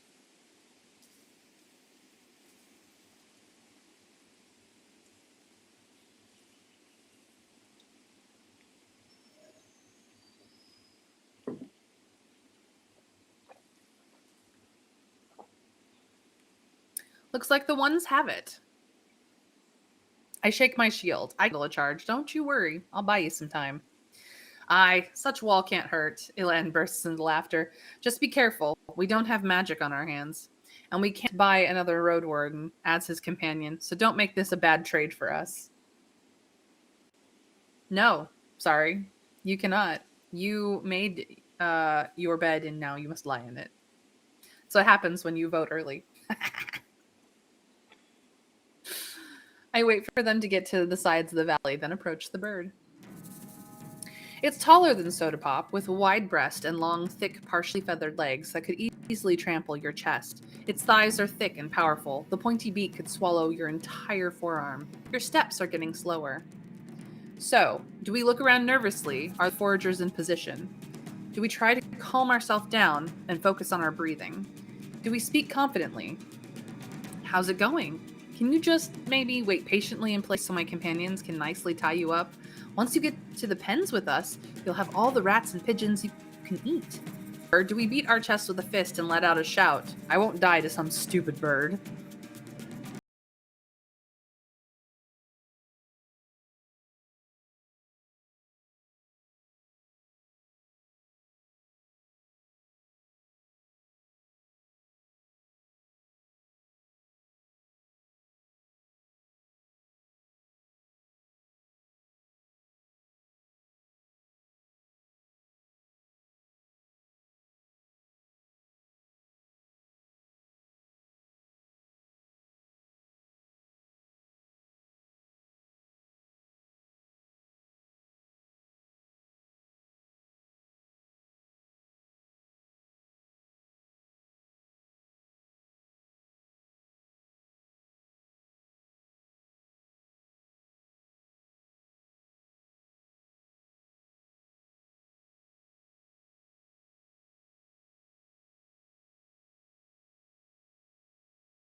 Fine, I will decide. I'm going to decide to speak confidently. I'm just teasing. Sorry, awkward. It doesn't matter.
Once again, it is left up to me. You guys are the worst. Oh, I did this to myself, I know. I'm just gonna call it a duck. Quack, quack. Try to find its sweet spot. It's just a huge duck. It waits no more. It raises its head and makes a long, piercing shriek, which fills up the entire valley. Feathers on its neck are shaking, but also waving, moved by the muscles. It then flaps its wing, lunges forward, still shouting, charging at you with full force. So, we can let it charge at me, then suddenly cover ourselves with a shield. We could attempt to try to rope it. We could keep our distance when necessary. We could hold our ground, making a quick dodge, then grapple the bird. Or, I can't win. Once it charges at me, I roll away, giving it a chance to run away. It looks like number 1 is an auto win. 2, 3, and 4 are maybe we win. And 5 is obviously we likely move. Sorry, awkward votes 1. Justification. We have a shield. We must use it. We bought that thing. It's so expensive. So the vote has started the 1. Cover ourselves with the shield. Winter Fairy agrees, so the 1s are in the lead. Nope. Hey, Bromley, nice of you to show up. I realize that it's so early for you, but thanks for joining us. It looks like number 1 wins. Use the shield. Use the shield. All right, we're doing it. We're gonna auto win this. I let it charge at me, then suddenly cover myself with the shield. The giant feet are pounding the ground with every leap, scuffing up clouds of leaves and sand. It lowers its long neck, pointing it at you like one would a spear. You wait until the last moment before raising the heavy wooden planks. You hold them with both hands as if you're trying to stop a rolling boulder. It's too late for the creature to stop, yet it attempts to. It crashes into you with its side, knocking you away, but you land on your feet. The beast crawls away in panic, then springs up and runs away, preparing itself for another strike. You think of another maneuver. So, the shield was a one-time thing. Should we try to rope it? Should we keep our distance and dodge? Or should we hold our ground and quick dodge, then grapple?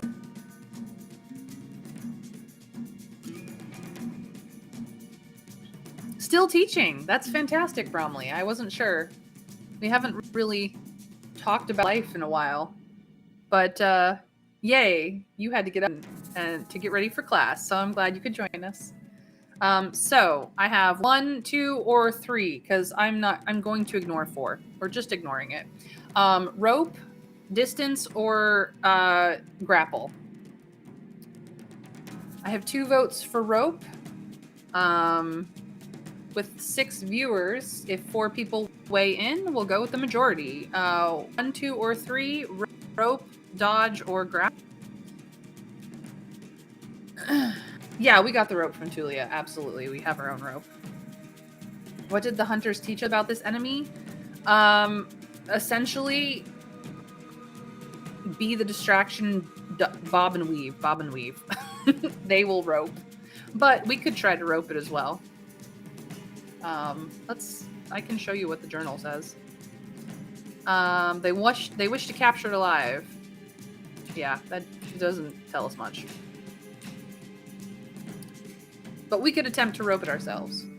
Oh yeah, we're hunting with Zavi and Ilan from Froggies.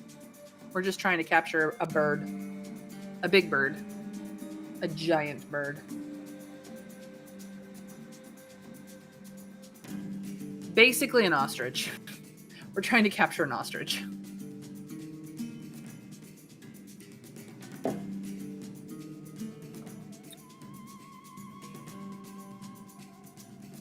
Well, it looks like the ones have it, so we're going to try to whip it ourselves and help out. This is going to be a challenge, but we have some pretty good odds to do it. So we're gonna try and rope it ourselves because we do have a rope. Here we go. The creature pays attention to your movements, and once the rope flies towards it, it steps away, then moves into a charge. Preparing the rope for the next attempt some time, but will also put you in a vulnerable position. We could roll up the rope again, even though the creature will use this time to attack us. Or we could keep our distance and dodge when necessary, or we could hold our ground and quick dodge, then grapple. 1, 2, or 3, because I'm not going to do 4. 4 is silly. 4 is a silly chance. 1, 2, or 3. Reset, dodge, or grapple. Trav starts off the vote with 3. Grapple. Winberry says 1. Reset. Sorry, Awkward agrees with 3. Wrestling time. The 3s are in the lead. Winter Fairy, you don't have to switch your vote. Go with your gut, my girl.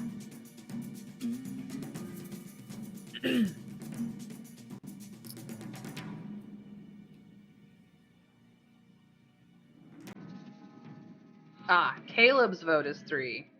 Well, with Caleb's vote, the 3s have it. So we're going to hold our ground and try to grapple the bird. You wait to duck at the very last moment. In a blink of an eye, you show up at the beast's side, pressing your shell to its large chest.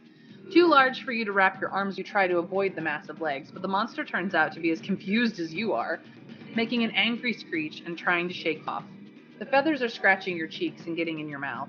Once the bird gets rid of you, it runs east, not aware that it only helps your companions. That's when the loop lands on its neck, tightening quickly, and Zabby shouts cheerfully.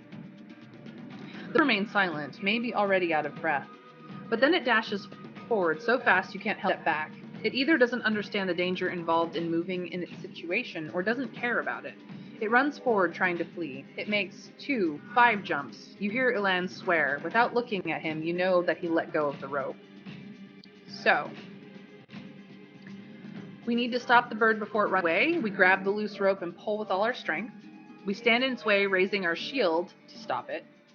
We stand in its way, and once it gets close, we try to catch it. We have to block its path and hope we won't get trampled to death. I have to shoot it with the crossbow. It's my only chance. Or, I may not be able to stop it, but I can charge at it with my axe. Better dead than gone. Or I can't face the beast. I let it escape. We got options. 1, 2, 3, 4, 5, or 6, because 7 I'm not going to pick. Oh, we do the warrior option, which is, the beast is not in control. I am. I gather all my strength and stand in its way. I need to stop the bird before it runs away, so we grab the loose rope, or I shoot it with my crossbow. With force, we just strunk it. Without force, we have shield or rope. We have the shield or some other things. Yeah.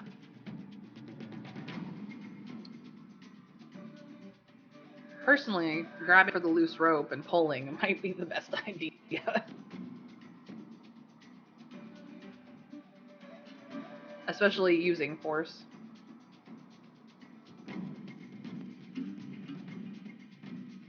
So, I'm actually just going to leave with the force options 1, 2, or 3. Stand, rope, or shoot. Bromley has started off the vote with rope. What does the rest of chat want?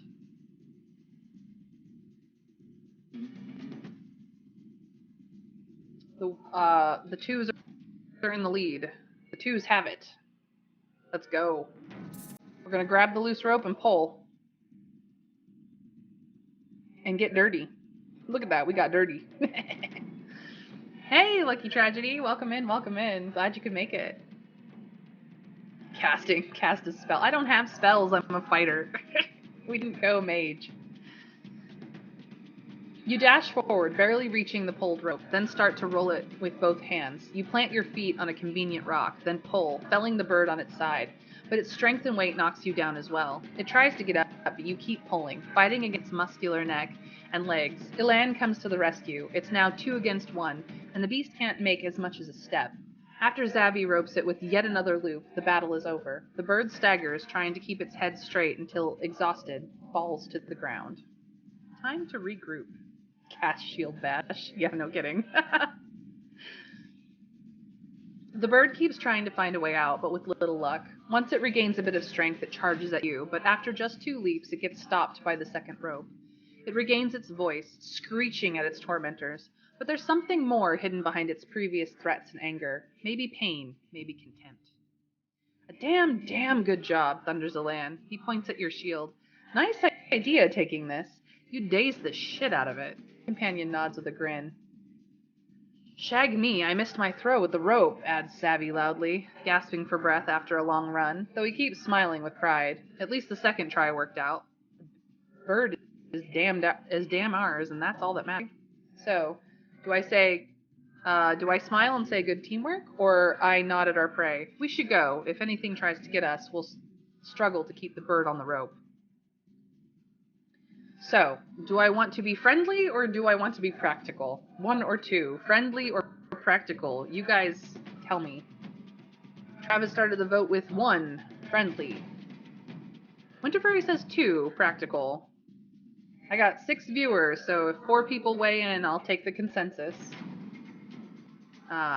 2 votes for 2, practical. 2s are in the lead.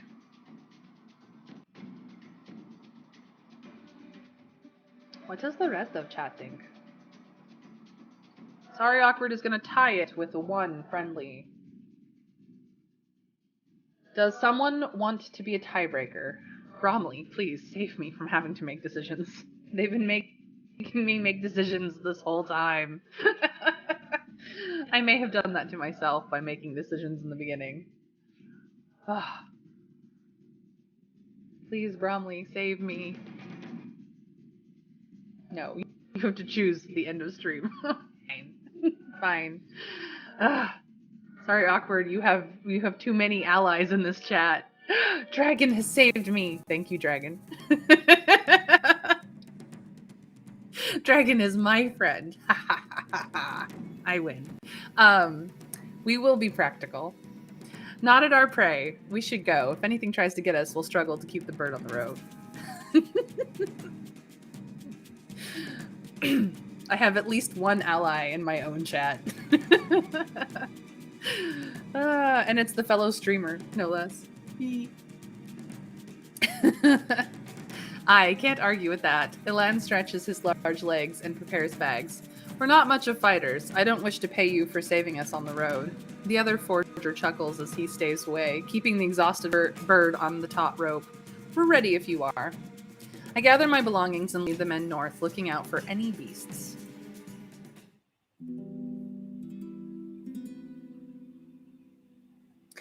Every few minutes, the runner tries to get away, and even exhausted, you have to move slowly, paying attention to its steps. The foragers seem to know what they're doing, and at no point you feel threatened by the creature. You keep looking around, but the other beasts seem to stay away. At one point you notice a blue wolf among the shorter grasses, but it only observes you in silence, standing on all paws as if it's ready to run away. Your anxious companions fall quiet, but you keep moving forward. In the middle of your journey, you think about Soda Pop. During your stroll, everything seems taller, and the creatures you pass by feel more real, as if they are no longer just shadows for you to leave behind. So, what do we feel about this in this moment of time? Do we feel that being on the road without it feels lonely? Without Soda Pop is what they're referring to. Do we feel vulnerable, as if I'm inviting predators to chase us? Or, what matters even more is that I don't have most of my stuff. I'm unprepared for any threats, which I don't agree with. We did come prepared to catch a bird. But 1, 2, or 3, lonely, vulnerable, or unprepared. I have a starting vote of lonely, a secondary vote of unprepared, a tertiary vote of vulnerable. Currently, the lonelies are in the lead.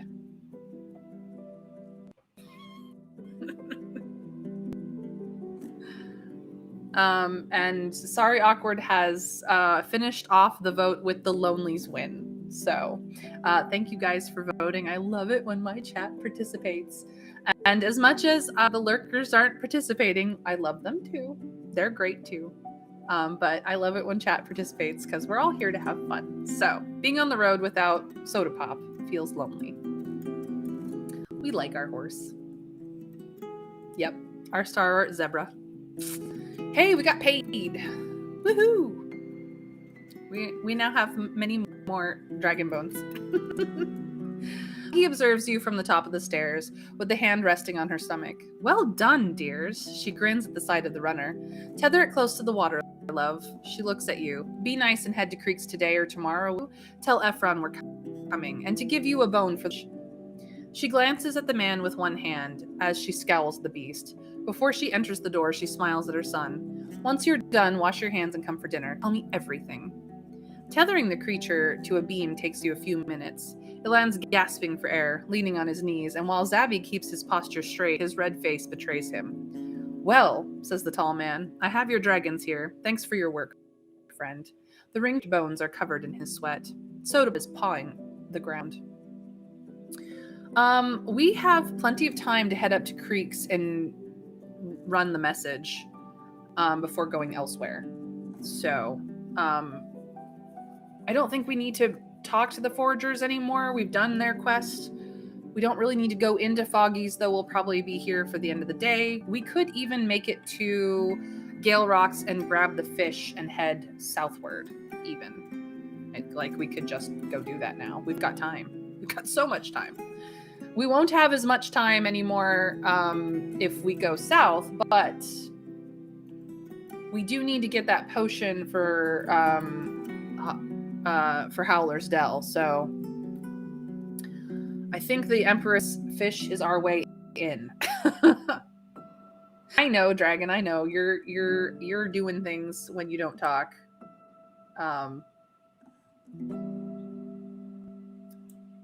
I appreciate you having my back. Yeah, Fish Dude might be out fishing and not available to talk to until... No, he's usually on the beach. We can always... he's the we go to when we say, hey, do you need some help? So we could literally go to Gale Rocks right now, make some money helping out on the beach, and take the Empress Carp. We could do that. It would not be a problem. And we have money. We have money. Got 11. Look at that. We can make even more money if we want to. Which we will get around to doing eventually. We're running out of supplies, out of travel supplies, but yeah, there's nothing else here for us to do, so we're just gonna go. So we can go to Creeks and still have enough time to get to the pier and do some work, I believe. Yeah, we might forget it tomorrow, so we might as well go run the message because it's only a short jaunt up there. We do actually now have the statue of the woman because we got as far as this foraging grounds, which is interesting. In that little jaunt south. So we've actually learned some connectors here. What we'll probably do is go back around this way and head up through the east. Just do the circuit because we've not fully done it yet. We take the fish, we need to go straight south. It'll take time, but the fish could die. Remember, he said that he can get more, but that'll be because he expects it to die on the way. I do believe that we have 3 days or so of time to actually get down here. It does not take 3 days of time to get there. It just doesn't. It just takes most of the day to get there. So I think we'll be okay, honestly, Trav. But yeah, let's run the message up to Creeks and then go to Gale Rocks and figure it out. That's where I'm making decisions. I started the stream making decisions. We're still making decisions. We're not going to remember to run this met otherwise. Ela and Ephron are on the bridge discussing something as they look at the flowing clear stream. They welcome you politely and ask, I have some good news for you. I hope the boys from Foggy's catch a large bird that will be brought soon. Will soon be brought here. While you try to stay to the point, Ephron is full of energy. He asks about every detail, from the animal's size to the way it acted in combat. Your brief answers are met with shouts, echoed by the silent bounces of the wolf's head. It was a brave venture. I'm glad they didn't try it without you. Ela gestures for the hunter to drop it. Thank you for giving us time to prepare. I was also told to ask for 1 dragon bone or smile? Yep, we did good. 1 or 2, get paid or smile. Yeah, today is a good day. Today is a fantastic day. Today is a Monday, no less, and I'm not usually a fan of them, but this Monday specifically, I'm kind of a fan of. It's been a good day. So, 1 or 2, get paid or smile. Winter Fairy starts off the vote with get paid. Fun. What does the rest of chat think?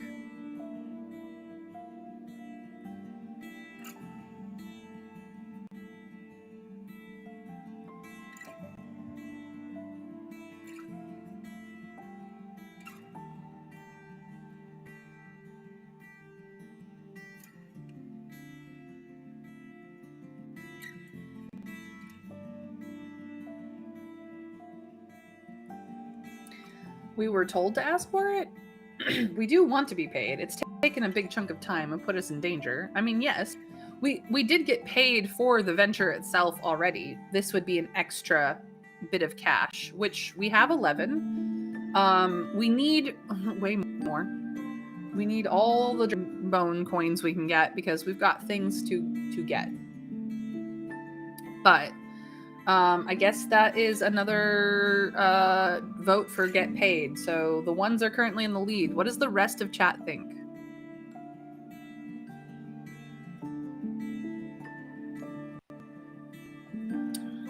Sorry, Awkward also says 1.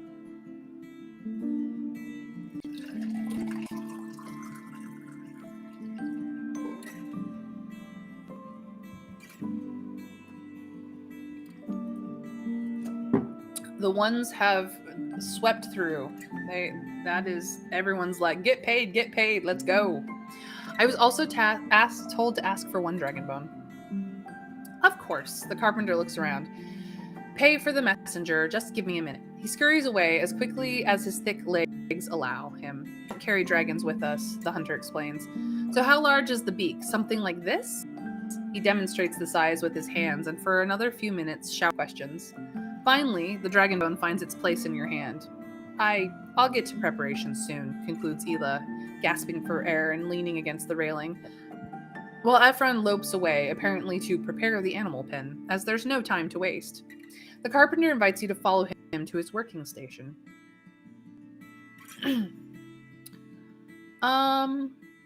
What do you think about Ephron? He gives you a surprised look. I care for him deeply. He's brave and has a big heart, but both our pasts were rough. I don't think you need to hear about them. Oh, he doesn't trust enough to tell us about his brother? But we like his brother. I actually do like Ephron the Hunter. He's fun. About the Eastern Path, do I have anything to tell you? Nope, nothing. We haven't been down it that far. Alright, I'll see you later. We out. Let's take a quick bath. Ha, much better. Free bathing. Yay. So we're going to Gale Rocks. We're actually going to the pier. We're going straight to the pier. Come back for omelets later. Yeah, no kidding. To the pier we go. We got time. The relentless keep sharpening the teeth like rocks. There are no boats, nets, or fishers in sight, but there are countless boot prints and footprints in sight, both on the road and next to it. Won't get any cleaner in the ocean, so we're just going to approach the pier. You're near the shed. The fishers are currently having a break, eating their large meal and refilling their water skins from barrels. The relieved conversations are focused on the plans for the evening. So we will head to the fishers. It's too late to join the fishers in their work. We tried. But I still need the Empress cart. My price is the same. So, fine. I pay him a dragon bone. He runs his eyes over the nearby workers. All right. I'm going to check what the journal has to say. We have finished bird hunting. It is in the completed quests. Go us. East Empress Carp. I have the fish. Bring it back in one piece to the cave. Okay. So, see you later. Now, we can... Ooh, we could actually make it to the Elder's Cave by the end of the day, before nightfall. We could make it there. Like, we could just go. Which would be really great for the carp. Or we could attempt to stay overnight somewhere along the way.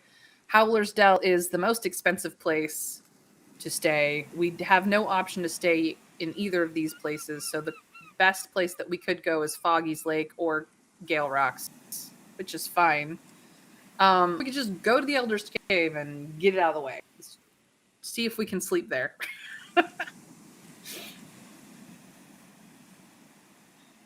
We could even make it to the ruins before dusk, but we can't quite make it to Pelt to the North.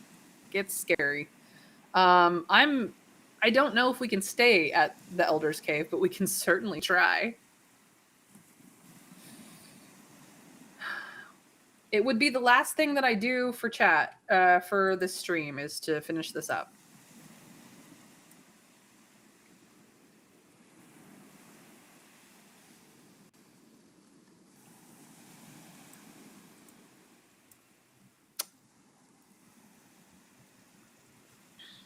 All right, chat, we're doing it. We're going to the Elder's Cave. We're just going.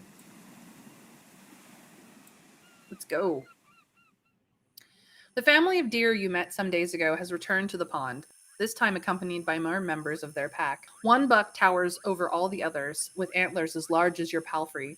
It takes a few steps towards you, shaking its head. You better stay where you are. You observe their curious, lazy glances, while the adults quench their thirst. The young ones are playing in the tall grasses or basking in the middle of the road. It takes quite a few minutes before the large beast orders the others to head back into the woods, its bellow like a falling boulder. Do we wait patiently, or do we think they're stupid? We are a pagan. We believe in nature. So the waiting patiently part would be far more in character for our Salron than not. But I leave it up to you, chat. One of the last one of the last votes of the game. 1 or 2, patience or stupid. Yeah, I'm not below calling all of us stupid if we pick that one too. Winter Fairy says 1. Trav says 1. They are not stupid. We just had a silent conversation with one of them. Yeah, no kidding. It was like, stay away. Let us finish what we're doing here. We'll fuck off when we feel like it.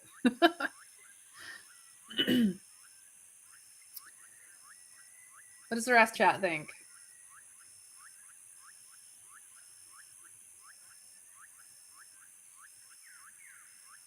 Looks like the ones have it. We're going to wait a few minutes patiently. It's not that big a deal. It's just a few minutes, right?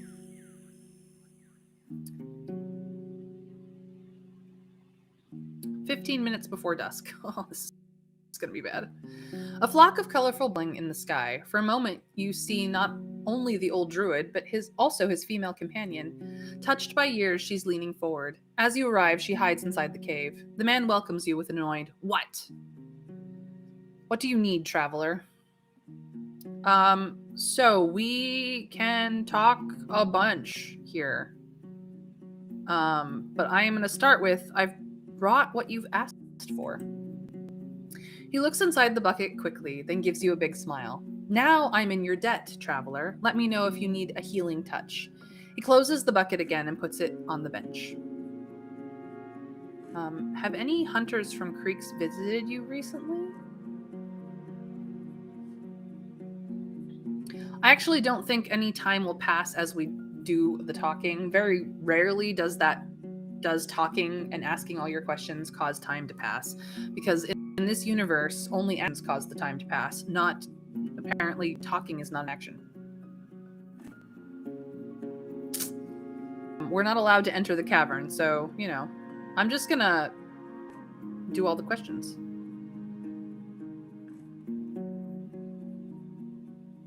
I need him to heal me. Just FYI, Bromley. Have any hunters from creeks visited you recently? Here, in the opposite corner of the peninsula, most people do nay have a beast to carry them for miles, stranger. His playful tone suddenly gets worried. Or did their struggles with meat get so grim that they even consider such dangerous trips? He takes a deep breath and leans back. I can nay force beasts to jump under one's blade. The forest would nay trust me anymore. All right. I'm trying to learn more about this trapper, Aristos. Are you sure he's a trapper still? His tone is inquisitive. I spoke with him in this very place nay so long ago, and he was going to take a lighter craft. Interesting. I didn't even give you guys a vote for in what order I'm doing these in. I'm just doing them.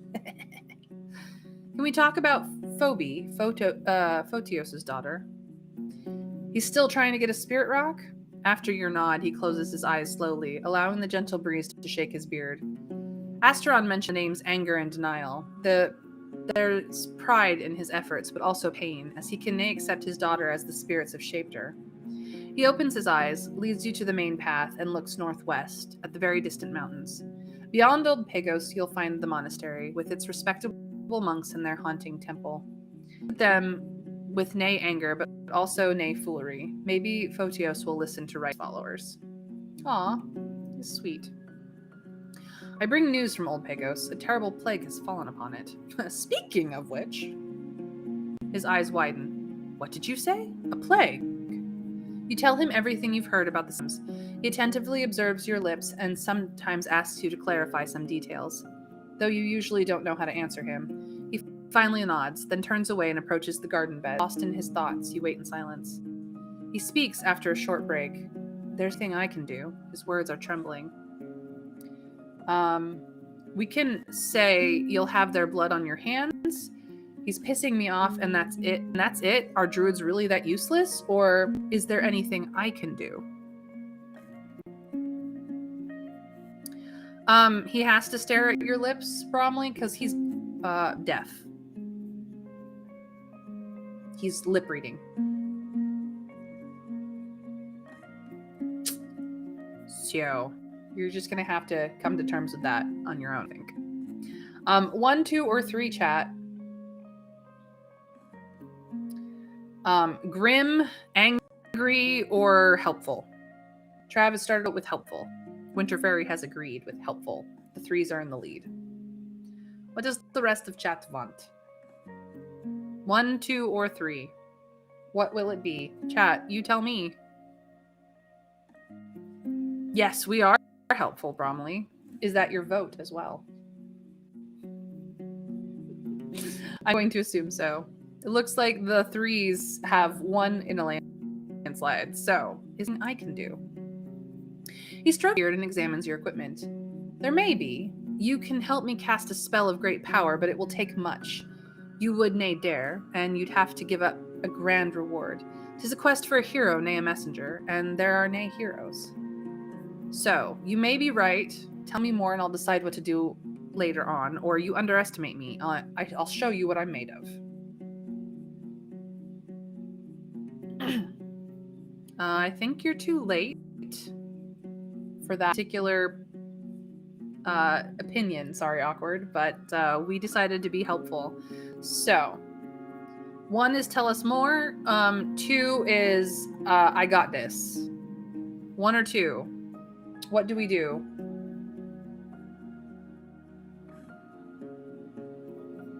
Tell us more or I got this. Travis started off the vote with 1, tell us more. Dragon and Bromley is I got this. Winter Fairy has tied the vote. So, who wants to be my tiebreaker? Who has not yet voted?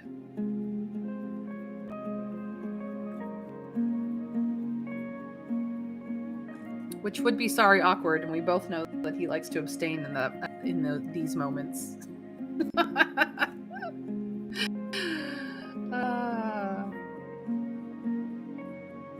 Why are you siding with him, Bromley? I've known you for like 2 decades.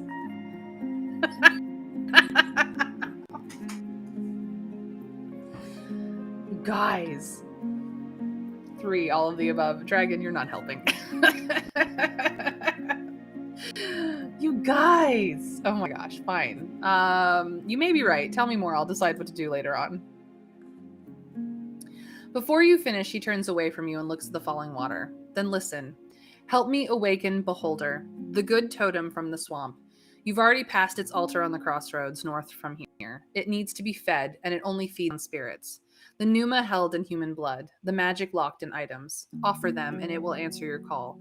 But 'tis a hungry being, and it will nay be nurtured by a single gift. Who knows how much it wants? He carries on without pausing, as if he's speaking from memory. But let it grow, and it will reward you. Take its holy seed and bring it back to me. I'll enter the village, and through the totem's power, I'll replenish my strength and keep the pneuma before it leaves the lungs of humans. He stands in the same spot for a few breaths, then finally looks back at you. Okay. So I need to offer magic to the altar. What must we do next? When you deliver the seed to me, I'll leave, though we'll need time to get to Old Pagos and back. 'Tis a long road for a shell of my years, but the totem's gift will keep me strong. Tell me more about this seed.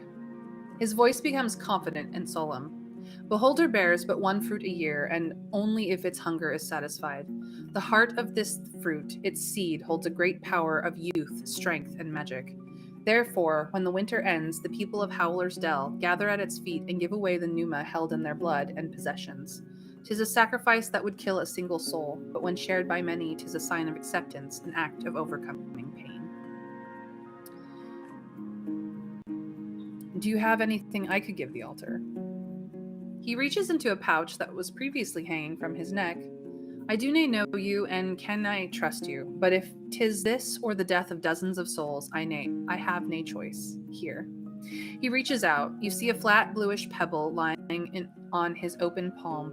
You could go to any stream and find hundreds of rocks like this one. 'Tis a gift I received a few years back, a rock filled with pneuma by Eudocia the Enchantress. Once put in one's mouth, it brings back the strength of one's exhausted pneuma, or kills you, if you're not a spellcaster. Put it on the altar, and it will help you feed it. What will I get in return for all this trouble? He looks towards a brown rat that wanders near the rocks, looking for seeds. Who can tell? I nay hold treasure's share, and I'll do my part, not nay for the Lord, but for my belief that 'tis the right thing to do. Maybe the monks keep something in a chest in that disgusting temple of theirs? I have avoided asking or saying it sounds like you're trying to push me into some dark magic. I could say that. I don't really want to, because I know he's not trying to do a bad thing. He's trying to help people survive. But this is the last choice. One or two. Dark magic or okay. Yeah, I think we just got a spirit stone. We could give it to the little girl, but if she has no pneuma of her own, it could kill her. But it's a good piece of information to have. We could decide not to bring it back. The last vote of this stream has been started by, which is 2. Fine, I know everything I need. What does the rest of chat want to do? 1 or 2?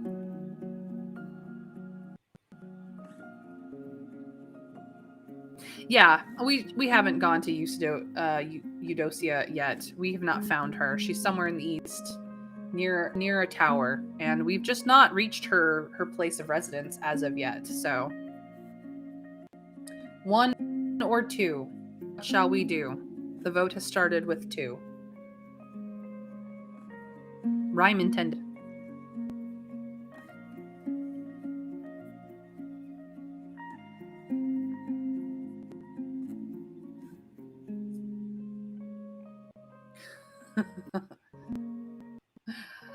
Good to know, sorry, awkward. Yeah, we just haven't gone east enough to find her. She seems reasonable enough from what people have said, so that's a second vote for 2. If I have at least one more vote, I will do the last vote, and then we'll stop here.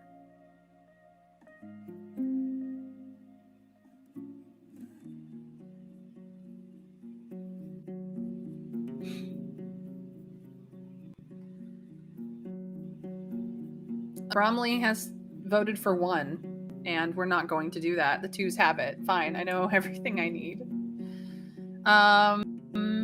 If you say, traveler, if you say so, what can you tell me about the druids? He strokes his beard gently. The forest guides us and share its wisdom with the tribes. We and they ought to stay humble, take from land what is needed instead of what is wanted. Nay, because 'tis something we believe in, but because it protects us from the wrath of the herds. To stay safe, one needs to know how to be patient, take restraint into their hearts, and make the beasts listen to us. We keep the animals healthy, teaching them to nay approach our homes and travelers. Sounds reasonable. He's observing your lips. Do you need anything else? Since you know so much about nature, could you predict the weather for? If 'tis so easy, why can nay every soul learn to read the weather? His harsh gaze shifts into an amused smile. But it may just be ancestors have taught me a few tricks. It takes him a few minutes to study the clouds, listen to the wind, touch the rocks, and observe the flight of birds and insects.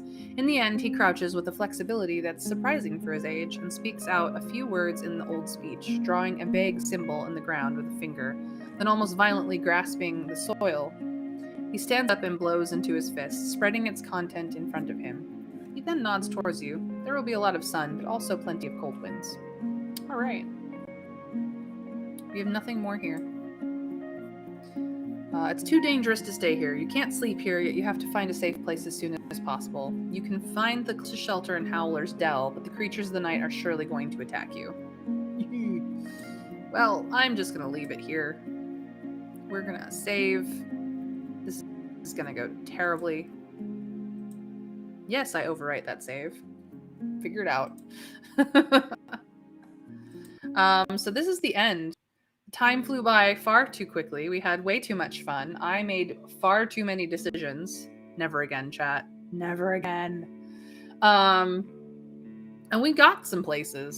So this has been Roadwarden by Moral Anxiety Studios, and it's been freaking amazing.